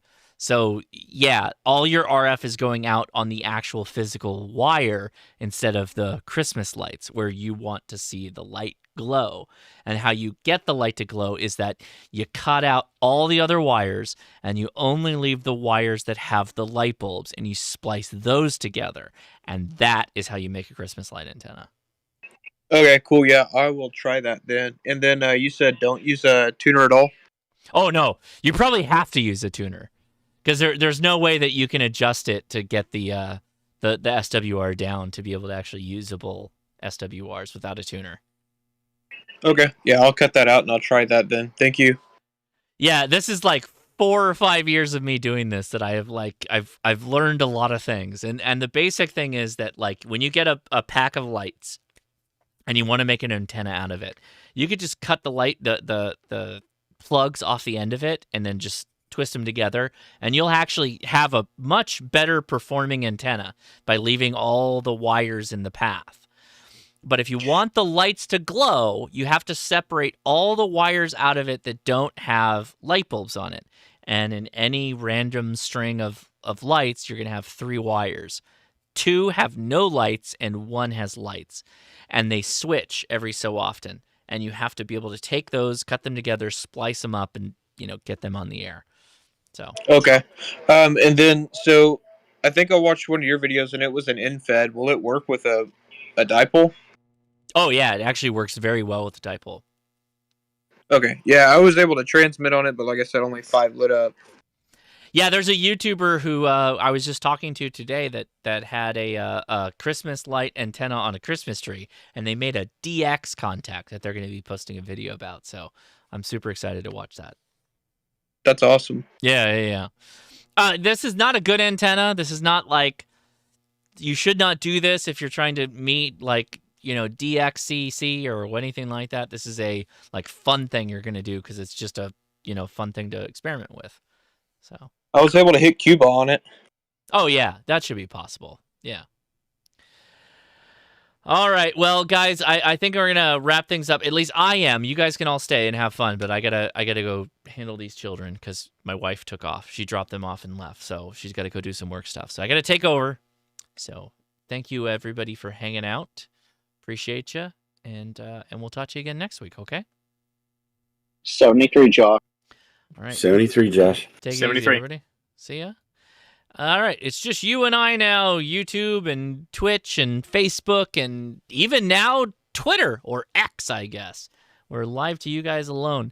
Anyway, thanks so much for watching. Links are in the description, particularly on the YouTube side. If you'd like to follow everything I'm doing, YouTube's probably the best way to get the most up-to-date links. I appreciate you taking the time and watching everything. And until I talk to you again, 73.